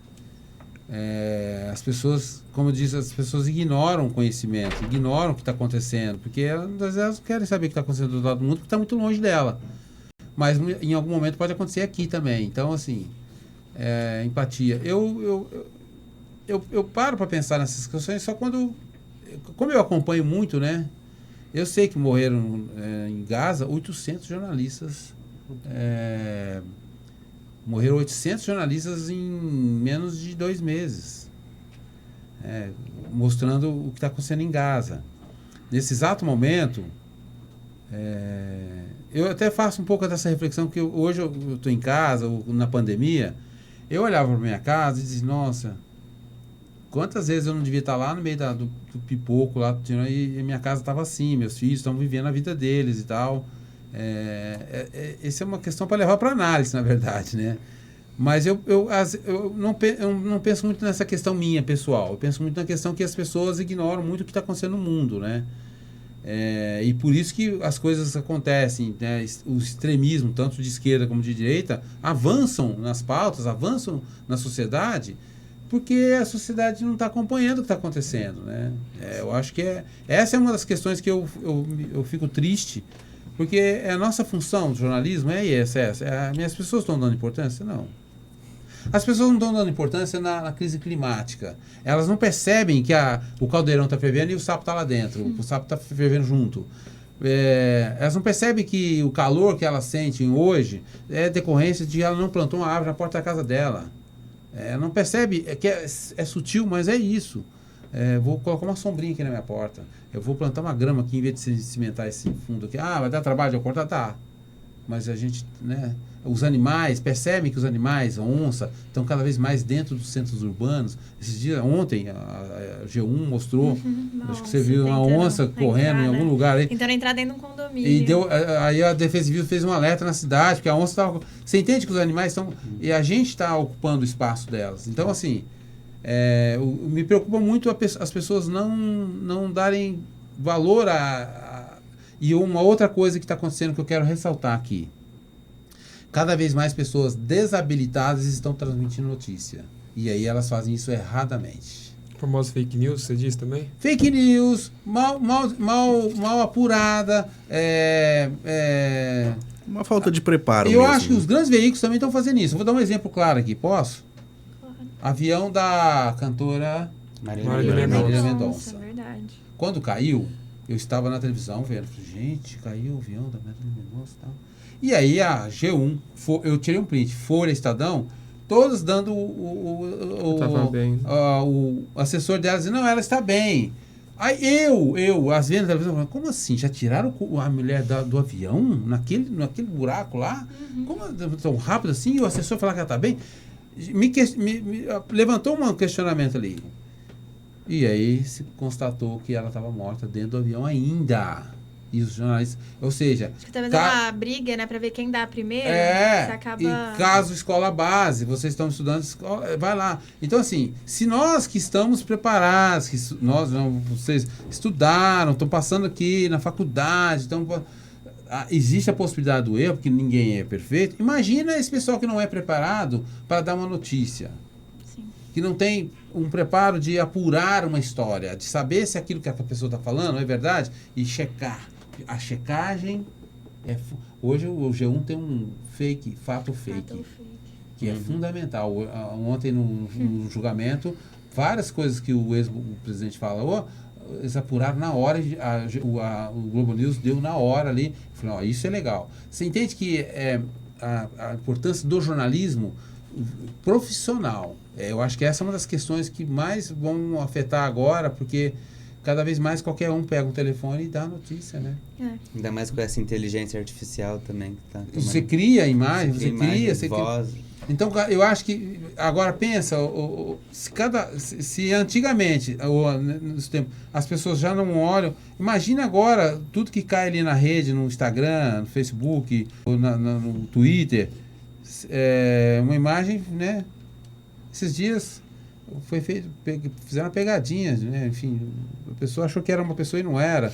Ele falou, não, porque era cara, não era, aquilo ali era fake, era uma imagem gerada de IA. Por exemplo, dá pra pegar uma imagem sua falando, pegar a sua voz e colocar uma mentira na sua boca. Exatamente. As pessoas vão acreditar que é isso. Não, e dá pra você fazer o movimento labial Sim. falando exatamente, olha, eu dando uma declaração de que eu odeio, sei lá, minha mãe, sabe assim? Coitadinho, tá lá com o braço quebrado. Mas assim, então assim, imagine agora nesse terreno muito... Eu acho que cada vez mais a importância do jornalismo está aí. Diz, olha, eu tenho formação, eu tenho meu MTB, eu fui estudado, eu posso errar, mas eu tenho cuidado com a notícia. Né? Sim. Credibilidade, né? O Arthur, qual era a outra pergunta que você fez? Não, só foi uma, na verdade, aqui eu já puxei pro que o Léo Agora vai fazer. A gente vai falar no mercado atual, assim, né? A gente sabe que é sempre preciso se atualizar Sim. e aprendendo coisas novas, né? Como que tá sendo para você esse avanço e aprender a trabalhar com os drones? Isso é uma coisa fundamental no jornalismo, de modo geral. Entender as ferramentas que você tem agora. Há um tempo atrás, muitos anos atrás, eu vim dar uma palestra, inclusive aqui na UNAERP. Acho que em 2009, acho que eu tinha voltado... Não. 2010, eu tinha cobrido o golpe militar em Honduras. Eu vim dar uma palestra aqui na UNAERP. Naquela época estava começando o YouTube, ferramentas de vídeo e tal. E eu falei isso para os alunos, olha... Vocês precisam buscar as ferramentas. Hoje vocês têm uma forma muito fácil de fazer jornalismo, que é imagem, texto e som, né? Então você pode abrir um canal do YouTube, você jornalista credenciado, você pode apurar. E como tem hoje, vários fazendo o Instagram, tem lá de Ribeirão Preto, né? O X-Tudo, tem um monte QRU News. QRU News. Mas a minha mulher se pauta por ali, sabia? Ela me avisa, olha, aconteceu isso, como é que você sabe? Vi aqui. Aí foi ver, mas tem um que acho que não é jornalista, mas tem um outro que é. Já teve uma discussão que eu não sei quem é aí, que não é jornalista, que faz sem, né? E aí também é um negócio que não dá pra você competir, porque como não tem a checagem também, Exatamente. eles conseguem postar muito mais rápido, porque a gente tem todo o cuidado, De né? checar, De né? checar. Aí você fala com algum órgão oficial pra saber se aquilo é Não, verdade. às vezes eles nem postam a matéria, é só texto de 4, 5 linhas informando. Só solta a bomba. Acidente na Avenida Presidente João Pedro. A gente que é jornalista percebe, tá faltando informação aqui. Ele só deu para dar. Vou cometer uma indelicadeza, mas o Metrópolis, conhece o Metrópolis? Sim. O Metrópolis faz muito, assim, ele dá muito, nossa, o Metrópolis tá dando isso aqui. Aí eu falei assim, bom, vou dar uns tempinhos aqui, eu vou ver aqui, Folha, Estadão, tal. Demora um tempo, a Folha vem e dá também, mas já aconteceu do Metrópolis dar coisa errada. E é que nem você falou, a questão da fake news, né? Por exemplo, você já tem a noção de, vou esperar para vir num portal que tem uma receptividade maior, uma credibilidade maior, mas são poucas as pessoas que, por exemplo, vão ter a curiosidade, tipo, nossa, eu vi ali no Metrópolis, vou esperar um pouco, vou olhar lá no site do G1 para ver se saiu, né? Isso também contribui bastante. Mas as pessoas, o problema esse é um dos problemas que o jornalismo precisa resolver, que é assim, com o advento da internet, da coisa da tecnologia, está muito mais rápido a informação. E aí isso precisa ser cuidadosamente. Eu acho que quanto mais cuidado você tem com a notícia, mais... Porque, assim, as pessoas não têm essa... Só nós temos essa coisa... o Metrópolis deu uma barrigada aqui, ele falou uma coisa que não é verdade. Aqui, opa... Eu estou falando Metrópolis porque eu já vi isso. Sim. Mas a Folha já deu barrigada, o Estadão deu no próprio acidente. Mas o Metrópolis dá mais. E ele acerta também. Não? Então, às vezes, ele dá uma notícia que e fala, gente do céu, esse cara, será que ele está falando assim? Aí você vai lá, aí a Folha vem e repercute, e o Estadão vem repercutir. Eu acho que quando a gente deixa de querer dar a notícia em primeiro mão, mas dar ela contextualizada melhor, eu acho que você segura o leitor. Porque, assim, uma coisa eu dizer para você aqui agora, gente, caiu um avião. Aonde? Quando? Como? Por Ia quê? pra onde? Quantos passageiros? Morreu gente? Não, só falei que caiu um avião. Por que caiu? Mas, bom, deve ter caído 50 aviões nesses 10 minutos do mundo inteiro, né? Eu faço essa brincadeira em casa, olha só. O Gabriel, meu filho, sai do quarto, né?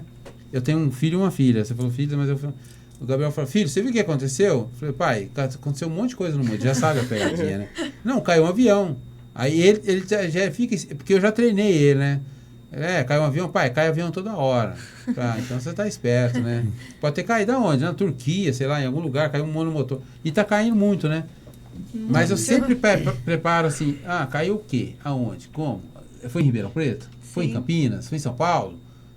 Tem mortos? Tem alguma... Qual é o... Aí quando você pega uma notícia mais bem dada, com mais preparo, com mais estrutura... Eu acho que você segura o leitor aí. Sim. Porque o leitor fala assim, uma coisa é o Joel dando a notícia, a outra coisa é o Arthur dando a notícia. O Arthur diz, caiu um avião. Aí uma coisa é, caiu um avião em Ribeirão Preto, morreram 10 pessoas, uma delas é o prefeito, que tal, e, entendeu? Sim. Olha só como é que é a guerra de informação, gente. O que o Vladimir, o Zelensky fez hoje? Vocês viram ou não? Não vi. Sensacional. Ele pode, nós não. Ele disse numa entrevista que o Vladimir Putin vai morrer logo. Eu vi. Só que nos bastidores, a agência de inteligência dos Estados Unidos, da Europa, já deve ter apurado que o Vladimir Putin está doente. Sim. Aí isso chama propaganda de guerra. Isso a gente vê. Ele já lançou isso por quê? Para desestabilizar o governo Putin. O Putin vai morrer. Gente, como assim? Aí o que a mídia faz? Repercute com o Zelensky. Ou repercute, olha, segundo... E aí tem uma coisa, segundo as agências de inteligências americanas, europeias, Aí começa a pôr a imagem dele tremendo no pé, ele meio inchado. Aí começa, entendeu? O Papa vai morrer. Uma informação dada, Você entendeu? Assim, só que aí é uma coisa. Porque assim, quando veio a primeira notícia que eu vi no Instagram, Vladimir Putin, Zelensky disse que Vladimir Putin morre logo. Aí eu falei assim, cara, tem essa preocupação com a notícia que é importante. Porque assim, quando deram só isso. E foi um veículo grande. Sim. BBC de Londres vem, diz, olha, Vladimir Putin diz, o Vladimir Zelensky... Vladimir Zelensky? Não. Vladimir, diz que Putin vai morrer. Só que aí vem um texto abaixo, segundo a agência de inteligência europeias, e aí começa a imagem dele, ele já não estava muito bem há algum tempo, que é uma informação que ele esconde, porque isso quer dizer... Você entende que com o Lídia seguindo aqui, eu falei assim, opa, aí me prendeu. O então, famoso assim, saiba mais, né? Saiba mais, me prendeu e eu fiquei ali ouvindo, lendo, aí eu fiquei mais tempo na BBC. Então assim, aí só voltando para sua questão, a importância do jornalismo se atualizar. Porque assim, existe uma ferramenta aí que você precisa brigar com ela, que é a internet. Bom, você olha para a internet e diz, olha, eu tenho aqui vídeo, foto, texto, eu posso trabalhar em vários aspectos aqui, certo? Como é que eu vou segurar o meu leitor? Essa é a pergunta que você tem que fazer. Sim. Se é com uma chamada mais mentirosa, se é uma chamada mais forte, uma chamada simples, mais com contexto.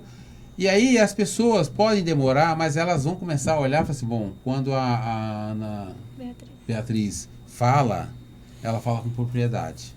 Então, a minha mulher já percebeu quando é o X-Tudo, quando eu falo, mas sei o quê. Aí eu falei, tá vendo? Ela não é jornalista, ela não lê jornal, ela não sabe o que é isso aqui, ó. Ela não leu meu livro ainda. Ela assistiu o documentário porque é vídeo.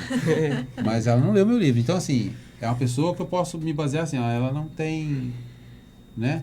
E aí ela lê e ela diz, eu me sinto muito mais segura lendo a Ana Beatriz ou o Arthur do que o Joel. O Joel fala muito rápido, eu não sei se não passa confiança. E eu acho que esse é o desafio do jornalismo atual. Eu falo de jornalismo, tá? No meu caso, como fotógrafo, é uma coisa muito engraçada. O grande erro do fotógrafo hoje é querer competir com isso. Porque se você olhar as últimas quedas de aviões, tem vídeos de todos os ângulos, assim. A queda da Voipaz, eu postei isso. O Globo colocou lá, olhe de vários ângulos a queda do avião. Aí eu falei, gente, tem parentes das pessoas vendo isso. Não precisa explorar, você pode pôr ali. Mas o fotógrafo que brigar com isso, ele está fadado ao fracasso. Você não briga com isso, você briga com isso. Então, aí eu vou dar um exemplo claro. Eu comecei a operar drone desde desde quando lançou o primeiro drone. Eu fui o primeiro fotógrafo da Folha a comprar drone. Porque eu preciso mostrar a imagem de um ângulo diferente. O ângulo de baixo já está saturado. Trilhões de fotos. Eu gosto. E não precisava alugar um avião, né, dessa vez. Exatamente. Não, essa foi uma das coisas. Quando eu comprei, eu falei assim, bom, helicóptero é caro para alugar em São Paulo. A Folha pagava também, mas com menos recursos, né? Com menos... para alugar um helicóptero, a pauta tinha que ser muito boa. A hora que eu comecei a jogar drone no ar, meu amigo, eu fiz uma foto da Cracolândia em São Paulo, quando estava na Praça Princesa Isabel, que o Otávio falou assim, como é que foi feita essa foto? O cara com a espada assim, ó, e eu joguei o drone na ponta da espada, a espada da estátua, né? E os craqueiros embaixo, assim, uma foto linda. Linda esteticamente. Então eu não brigo mais com isso.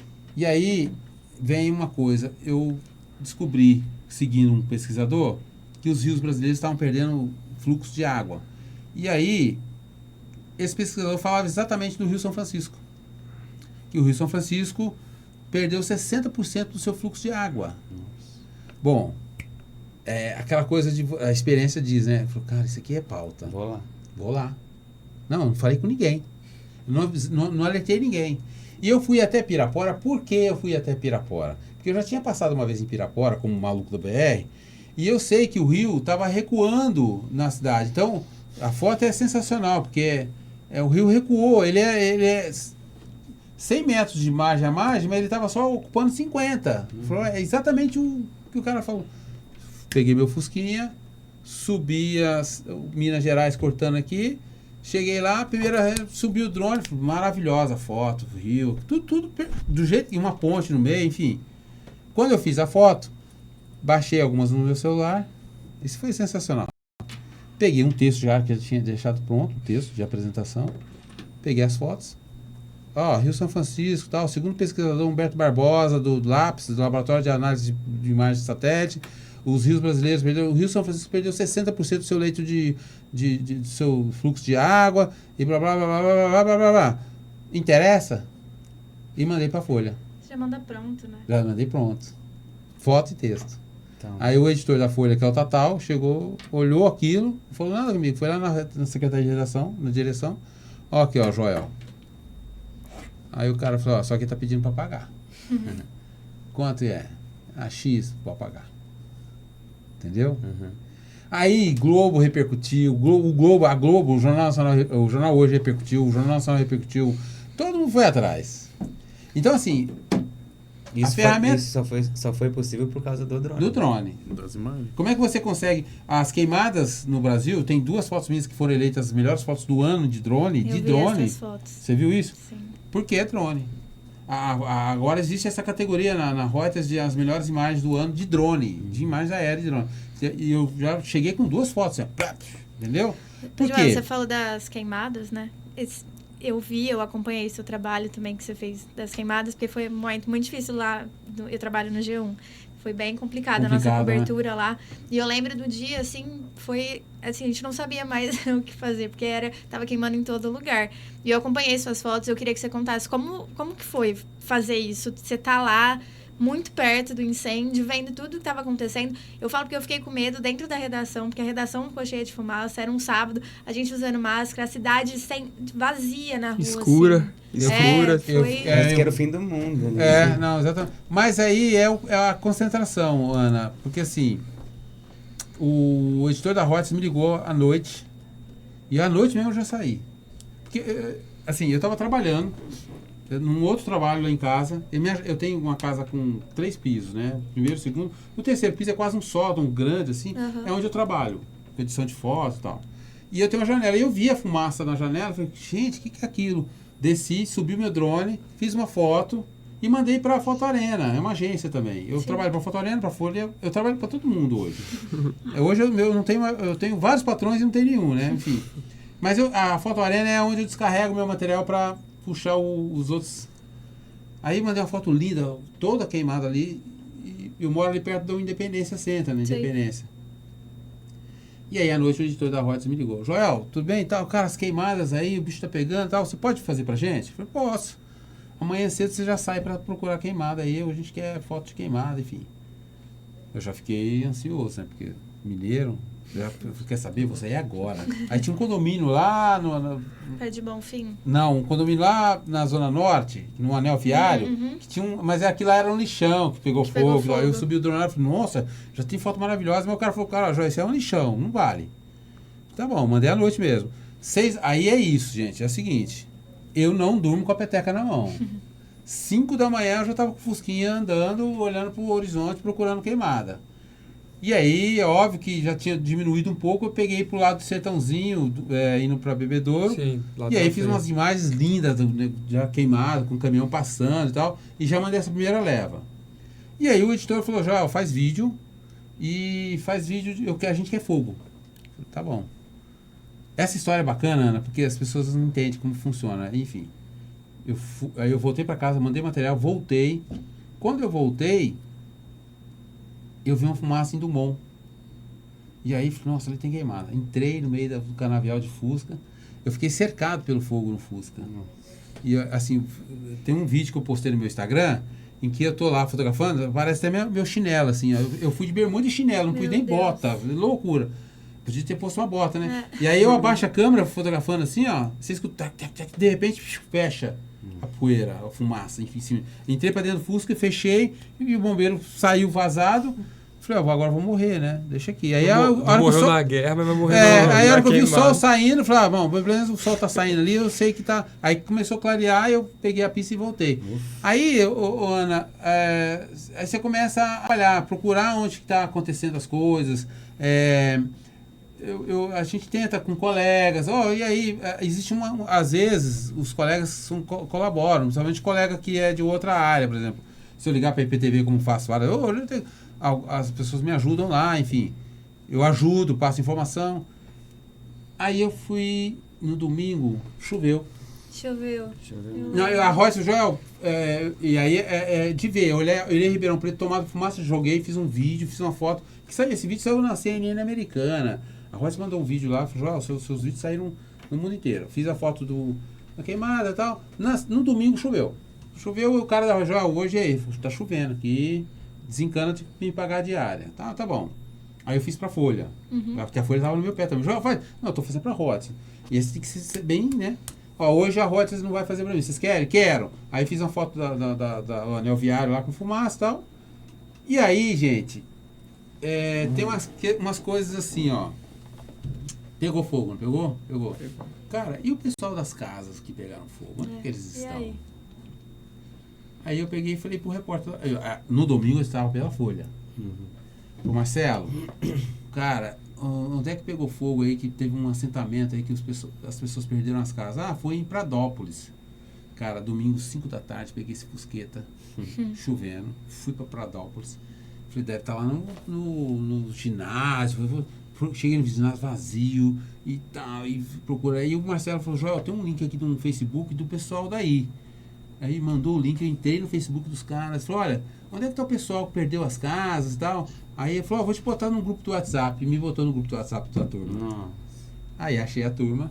Falei, cara, eu sou jornalista e tal. Aí você se apresenta e tal. Não, então tá, só que agora à noite não dá, não consigo ir lá no assentamento, tá de noite e tal. E aí, falei, não, tá bom, eu vou reunir o pessoal amanhã aí às 8h30 da manhã, 9 horas, vou reunir o pessoal que perdeu as casas lá no assentamento. Peguei o Fusca no dia seguinte, na segunda, fui pra lá. Quando eu tava indo, o cara da Royce me ligou, Joel, tem um lugar aí que pegou fogo na delegacia, queimou todos os carros da delegacia. Eu falei, delegacia? Aí eu deixei ela na banca, falei, cara, vou apurar aqui e te falo. Isso você trabalhando pra Folha e o cara da Reuters. Quando eu tô passando na rodovia, eu vejo o pátio dos carros queimados, assim. Eu falei, deve ser aquilo ali. Nossa. Só que eu não vou fazer agora, preciso lá fazer. Porque eu, como dei. Cara, cheguei lá, o cara. Aí dei entrevista. Eu fiz assim um texto com a Folha. Entrevistei os caras, passei os caras pra falar com o Marcelo. E aí a foto é linda, né? Um cara sentado com a casa dele toda queimada, a cama, o armário, tudo queimado. E ele ali no meio. Eu fiz várias fotos. Aí o trabalho fica fácil.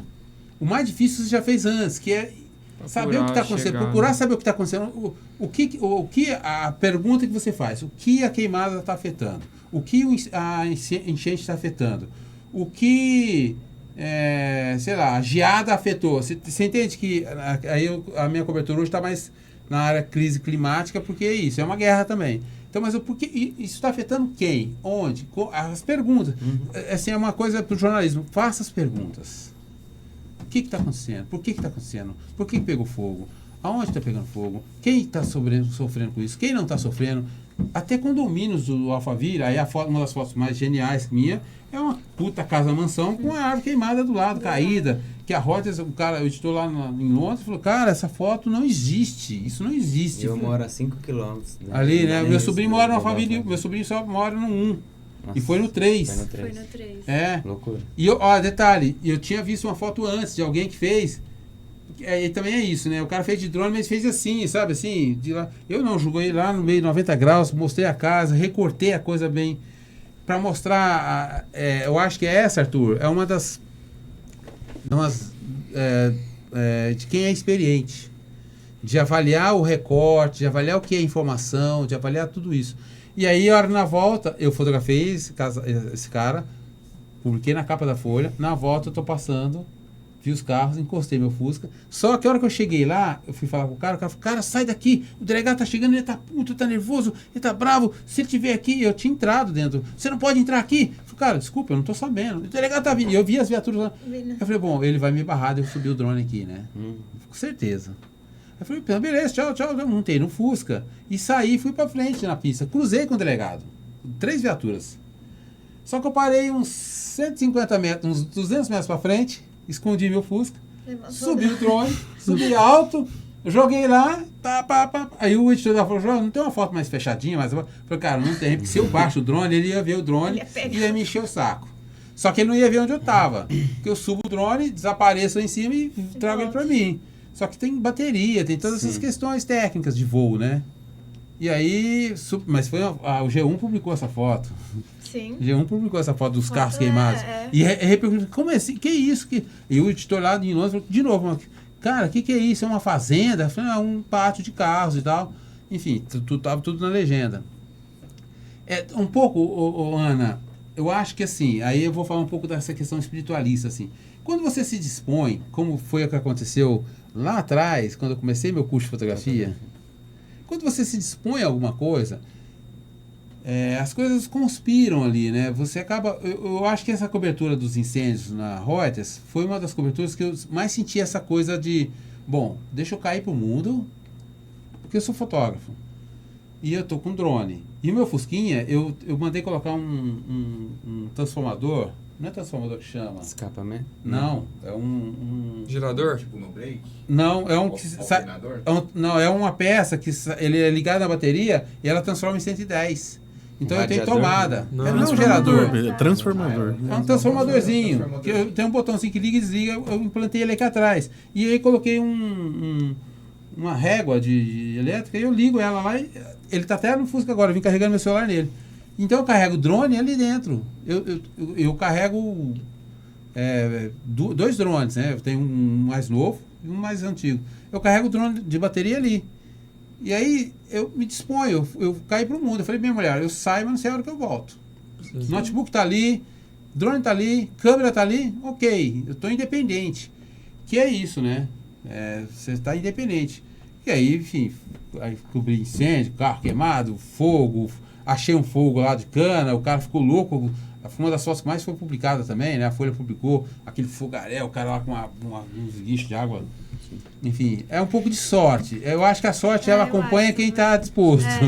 Eu penso. Se eu não tivesse lá, se eu não tivesse saído de casa, você não teria sorte. Que é isso, você vai ficar... Em detalhe, né? Eu carrego água no carro, basicamente. Eu não carrego comida, eu carrego água. Então, passar o dia inteiro sem comer... As pessoas têm que entender que há um sacrifício humano para a notícia chegar até ela. E muitas vezes... Agora, eu sou muito feliz. Eu vou falar uma coisa para vocês. Mesmo cobrindo as guerras que eu cobri, eu sou muito feliz porque essa hora... Eu sempre falo, né? O jornalismo é uma coisa que eu gosto muito. Não é todo dia que eu faço jornalismo hoje, porque, né? Mas quando há possibilidade, tem negociação com a Reuters, com uma cobertura que eu vou fazer agora com eles, enfim. Mas não é sempre, porque eu acho, e é uma avaliação minha, eu acho que está na hora de eu começar a me afastar da profissão para dar espaço para essa pessoal que está vindo, mais nesse sentido, né? Sempre que eu posso orientar, eu vou orientar, mas eu acho que eu preciso dar espaço para que eles, que vocês venham, né? Nessa e é isso, porque eu tive minhas referências quando eu comecei, né? E até pegando um gancho disso daí, o Arthur tá aqui com a gente, ele é uma prova, né? Porque ele se interessou pela fotografia, vem fazendo seus trabalhos também. Quais é dicas que você dá? Porque, assim, você teve suas inspirações, né? E hoje em dia você pode servir de uma inspiração para outras pessoas também. Então, quais dicas que você se dá para uma pessoa que está querendo ingressar nesse fotojornalismo? Acreditar. Pôr o pé na estrada, você está disposto, né? Aquela frase que eu falei no comecinho aqui da nossa conversa. Se eu gosto de fotografia, eu vou fazer fotografia. Se eu gosto de fotojornalismo, eu vou fazer fotojornalismo. E olha para você ver como o mundo muda, né? Eu cobri 3 Copas do Mundo, cobri várias Copas Américas, enfim, eu fiz muito futebol. Mas não era com o mesmo brilho que eu faço hoje como a cobertura hard news. Sim. Então, assim, acreditar no que você quer para a sua vida é fundamental para que você siga nessa profissão. E acreditar e gostar, né? Assim, eu gosto, porque é um combustível, né? Então, assim, se você quer fotojornalismo, por que você está trabalhando de vendedor? Eu posso até trabalhar de vendedor para arrancar uma grana, comprar câmera, comprar as coisas, fazer... eu já falei isso muitas vezes, olha, Eu posso fazer trabalhos que eu não gosto hoje, mas eu faço trabalhos que eu não gosto hoje para poder levantar dinheiro para fazer o que eu... Por exemplo, eu só viajei para Pirapora porque eu tinha uma grana que eu fiz de outros trabalhos que não é fotojornalismo. Então, assim, eu faço muito isso, viu, gente? Agora é essa. E eu estou sempre atento. Outra coisa que é isso. Fotojornalismo é um grande erro de toda a área de jornalismo, mas principalmente de foto. Porque o fotojornalismo na minha época era assim, as pessoas chegavam, os fotógrafos chegavam na redação, cruzavam, sentavam numa bancada como essa aqui, punha a bolsa de equipamento aqui e ficava esperando o pauteiro passar a pauta para ele fazer. Eu nunca fui assim. Então eu estava em casa, o jornalismo é 24 horas, eu estava lá, tá acontecendo isso. Eu chegava no jornal, cara, tá acontecendo isso, vou lá fazer. Pode ir. Tá acontecendo uma guerra na Líbia, vamos lá. Foi assim, fui para a Líbia, tá no meu livro. Ele olhou, avaliou, aprovaram, o passaporte já estava pronto, já está tudo pronto. Então, assim, hoje, Joel Silva, hoje em casa, eu estou constantemente acompanhando o noticiário. Inclusive, hoje mesmo, eu vou passar um spoiler aqui para vocês. A Folha deu uma matéria uns 3 dias atrás, mais um pouco, de um pesquisador lá em São Paulo, dizendo que a previsão de seca nos reservatórios no Brasil para esse ano é grande. Aí, e como eu acompanho o reservatório já desde 2021, na grande seca que eu fui para lá, o que eu fiz? Entrei no site da ONS e eu olhei todos os reservatórios. Cara, o reservatório de Furnas está com 58%. No período que deveria estar com 70%, 80%. Nossa. Então você calcula que essas chuvas que estão pingando aqui não resolve nada. Não nada. É chuva de uma semana para poder deixar. E mesmo assim. Então, assim, aí eu, Joel, já virei especialista. Por quê? Na hora que eu olhei o reservatório, 58% Furnas, aí deixa eu explicar uma outra coisa que é bacana. Furnas é o reservatório principal. Ele atende acho que 27% de toda a geração do Brasil. Aí tem Mascarenhas de Moraes, Marimbondo e tem os outros para frente. Ele controla toda a água que tem aqui para baixo. Sim. Tá? Então, assim, aí eu vi Furnas 58, Marimbondo 60, porque ele solta água, mas se a média desses reservatórios está com 50%, aí no site tá lá, média de reservatórios 58%, cara, tá muito baixo. E eu te falo isso, tá muito baixo. Então, quando eu fui cobrir lá em 2021, eu já sabia que ia ter seca. E eu acho que esse ano, aí é se preparar, entendeu? Então, eu tô assim, é uma notícia que está aqui no meu cantinho aqui, ó. Opa, tô olhando. A primeira oportunidade que eu vi aqui cair para 30%, 40%, eu pego o Fusquinha, vou lá e faço e põe na agência. Sim. Hoje eu tenho outros canais, não só na Foto Arena, tem a Reuters, que agora, olha, o chefe da Reuters ficou meu, amigão, falou, tá em isso. E é de confiança, né? Ele falou, o Joel cobriu pra gente, emplacou pra caramba, emplacou no mundo inteiro. O que ele falar, tá falado. Então, assim, eu tô olhando, não só a questão de seca, né? Uma coisa que eu falei, aquele dia que entrou poeira 5 horas da tarde, Sim. Cara, olha só, esse chefe da Reuters, Joel, e aí? Falou, cara, explica uma coisa, eu estou atento a uma situação que é comum acontecer aqui, e eu acho que vai acontecer logo, eu falei isso um dia antes. Cara, aquelas tempestades de areia, é mesmo, puta, é verdade. Então, eu tô atento a isso, cara, no dia seguinte que eu fiz a coisa... Tô chegando, tempestade de areia fechando Ribeirão Preto. E se eu tivesse esperto, eu tinha feito o drone fora. Porque você pegar aquela coluna porque a coluna de fumaça, como eu já fiz em algumas vezes. Quando eu tava gravando meu documentário, eu fiz uma lá no Canavial, uma coluna de fumaça de terra. Até mandei o vídeo para a IPTV. O Jornal Nacional publicou o vídeo meu, com o meu nome lá. Porque eu falei pro Alexandre, tá aí, né? Então, publica aí. Põe só o meu crédito. Ele pôs lá. E saiu no Jornal Nacional. Você foi de graça? Foi, mas, cara, aí você começa a colocar teu nome ali na vitrine ainda. Você fala, puto, o Joel tá aceso. Porque eu tenho vários colegas que não estão mais acesos. Então, porque é isso, o celular derrubou os caras. E aí, respondendo a sua pergunta, eles pararam no tempo. Tem gente que sentou na história e está vivendo da história que ele viveu na década de... na cobertura da ditadura. E aí, eu opero drone, eu opero celular, eu faço vídeo, fiz vídeos para Reuters, fiz entrevista para Reuters de celular. Se você não tiver essa diversificação, você realmente vai ser colocado para fora. E eu digo isso para vocês, viu? O Arthur faz fotografia, mas se você não entender, é que hoje não precisa tanto para fazer... Eu vi um cara da Globo News fazendo um ao vivo de celular. Não tem hoje tá mais como o famoso Celulink. Entendeu?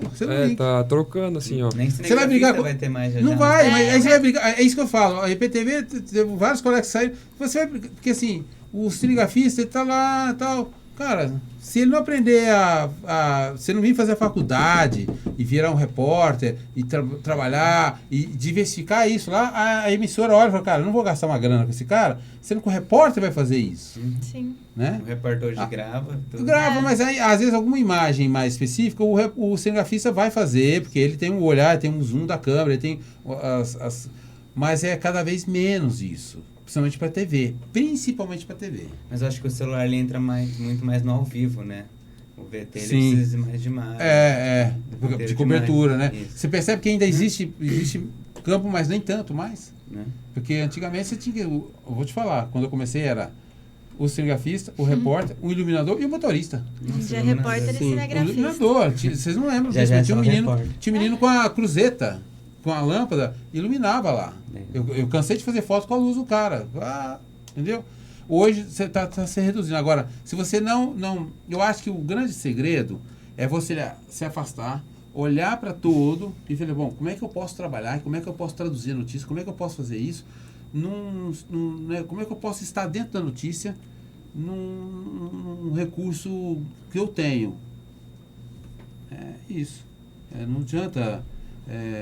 tem muita coisa que realmente a câmera vai fazer melhor. Aí entra o Joel Silva, vai e faz com a câmera. Mas se eu não tiver um drone, se eu não tiver um celular, se eu não tiver capacidade de entrevistar, se eu não tiver capacidade de escrever... Gente, eu não posso falar isso, mas eu não tenho formação em jornalismo. Entendeu? Minha formação é em artes. Mas eu leio. Isso é uma outra coisa. Eu leio, então eu sei o que é um lead, eu sei como é que se escreve um lead, como é que você abre um lead, como é que você pode fazer uma brincadeira com o texto, em que horas você pode fazer uma brincadeira com o texto, ou que horas você tem que ser seco.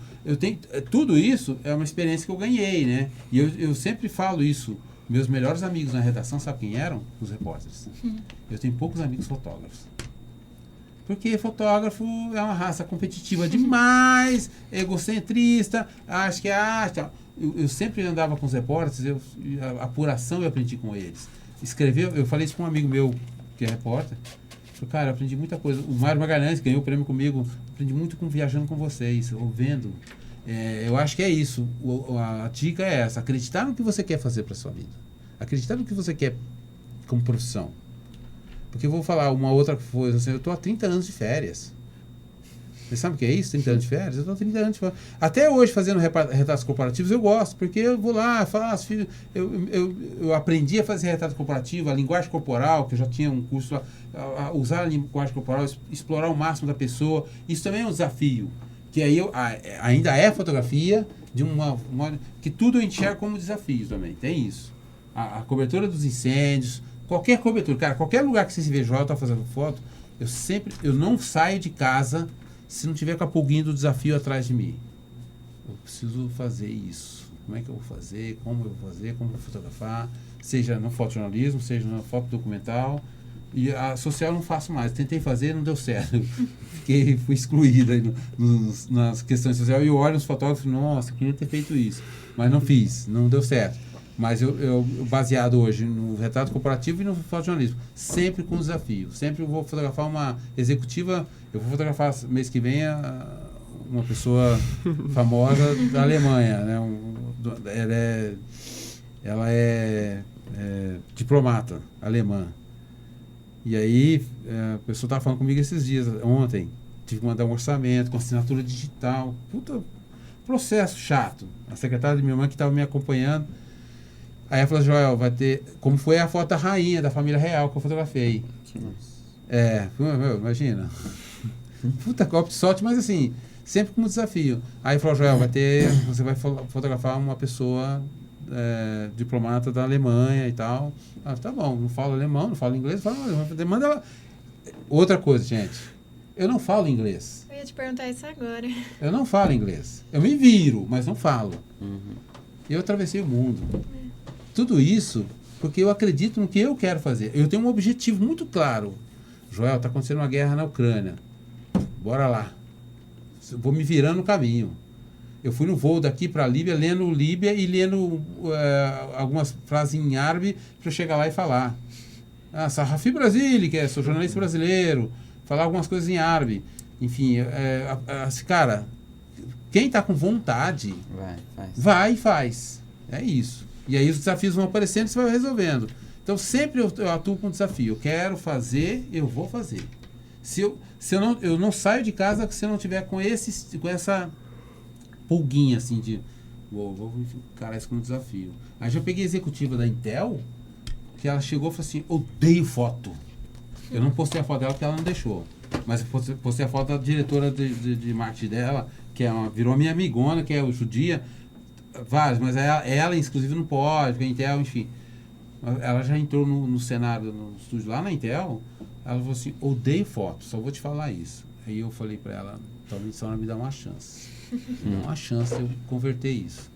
Aí você vai com muita calma, você vai conversando. Aí falou: eu vou trazer pra você as fotos, você vai olhando, você me diz, você tem que ser chata comigo. Falei pra ela. Aí ela começou a rir. Você tem que ser chata. Me diz o que você não tá gostando. Ela ficou olhando assim e tal. Falou: olha, não gostei disso. Tá bom. Mudei a luz. Ficou legal. Aí ela entendeu que é a linguagem corporal, que ela, né? Ela falou: nossa, eu gostei. Cara, no final, a Intel paga 5 fotos para cada executivo que é o fotógrafo deles. Assim, cada um tem direito a 5 fotos que ela paga. Ela, como ela é porta-voz, ela tinha direito a 15 fotos. E ela foi difícil fotografar, porque ela recusou várias sessões, assim, de, a executiva vai estar lá, beleza, não foi. Você vai na casa dela, ela não deixou. Ela cancelou na última hora, várias vezes. Ela comprou 45 fotos. Nossa. Eu não tinha mais foto. Ela comprou foto igual até. Mas eu falei pra ela, ela chama Xicele Ruiz Lanza. Xicele, essa foto tá muito igual a essa. Não, mas eu adorei, eu quero essa aqui. Você entende que eu acho que toda profissão, eu acho que assim, eu já gosto de fotografia. Então é uma coisa, já começa. Mas não é guerra. Eu não gosto de guerra. Eu fui pela força da profissão né? Mas eu gosto agora de crise climática, eu gosto de subir drone, essa coisa me interessa, né? Viajar com o drone e tal. Mas não é toda hora que eu posso fazer isso. Então o que eu tenho que fazer? Fotografia. Eu só faço pela paixão. Aí eu fui lá fotografia. Quando ela falou, Joel, passado 15 dias, eu mandei a moça da empresa, ela falou: Joel, eu não tô acreditando, a Gisele comprou 45 fotos, cara. Eu falei: é mesmo? Ela amou. Vou mostrar quem é ela, só pra vocês terem uma ideia. Tá no meu. Eu mandei um orçamento em que tá a foto dela. Você quer ver, ó? Vou mostrar quem é ela, só pra vocês verem. Ela é linda, tá? Ela não tá aqui. Mas eu vou mostrar aqui, quer ver, ó? Gabriela, que é a secretária da minha filha, da minha irmã, aqui.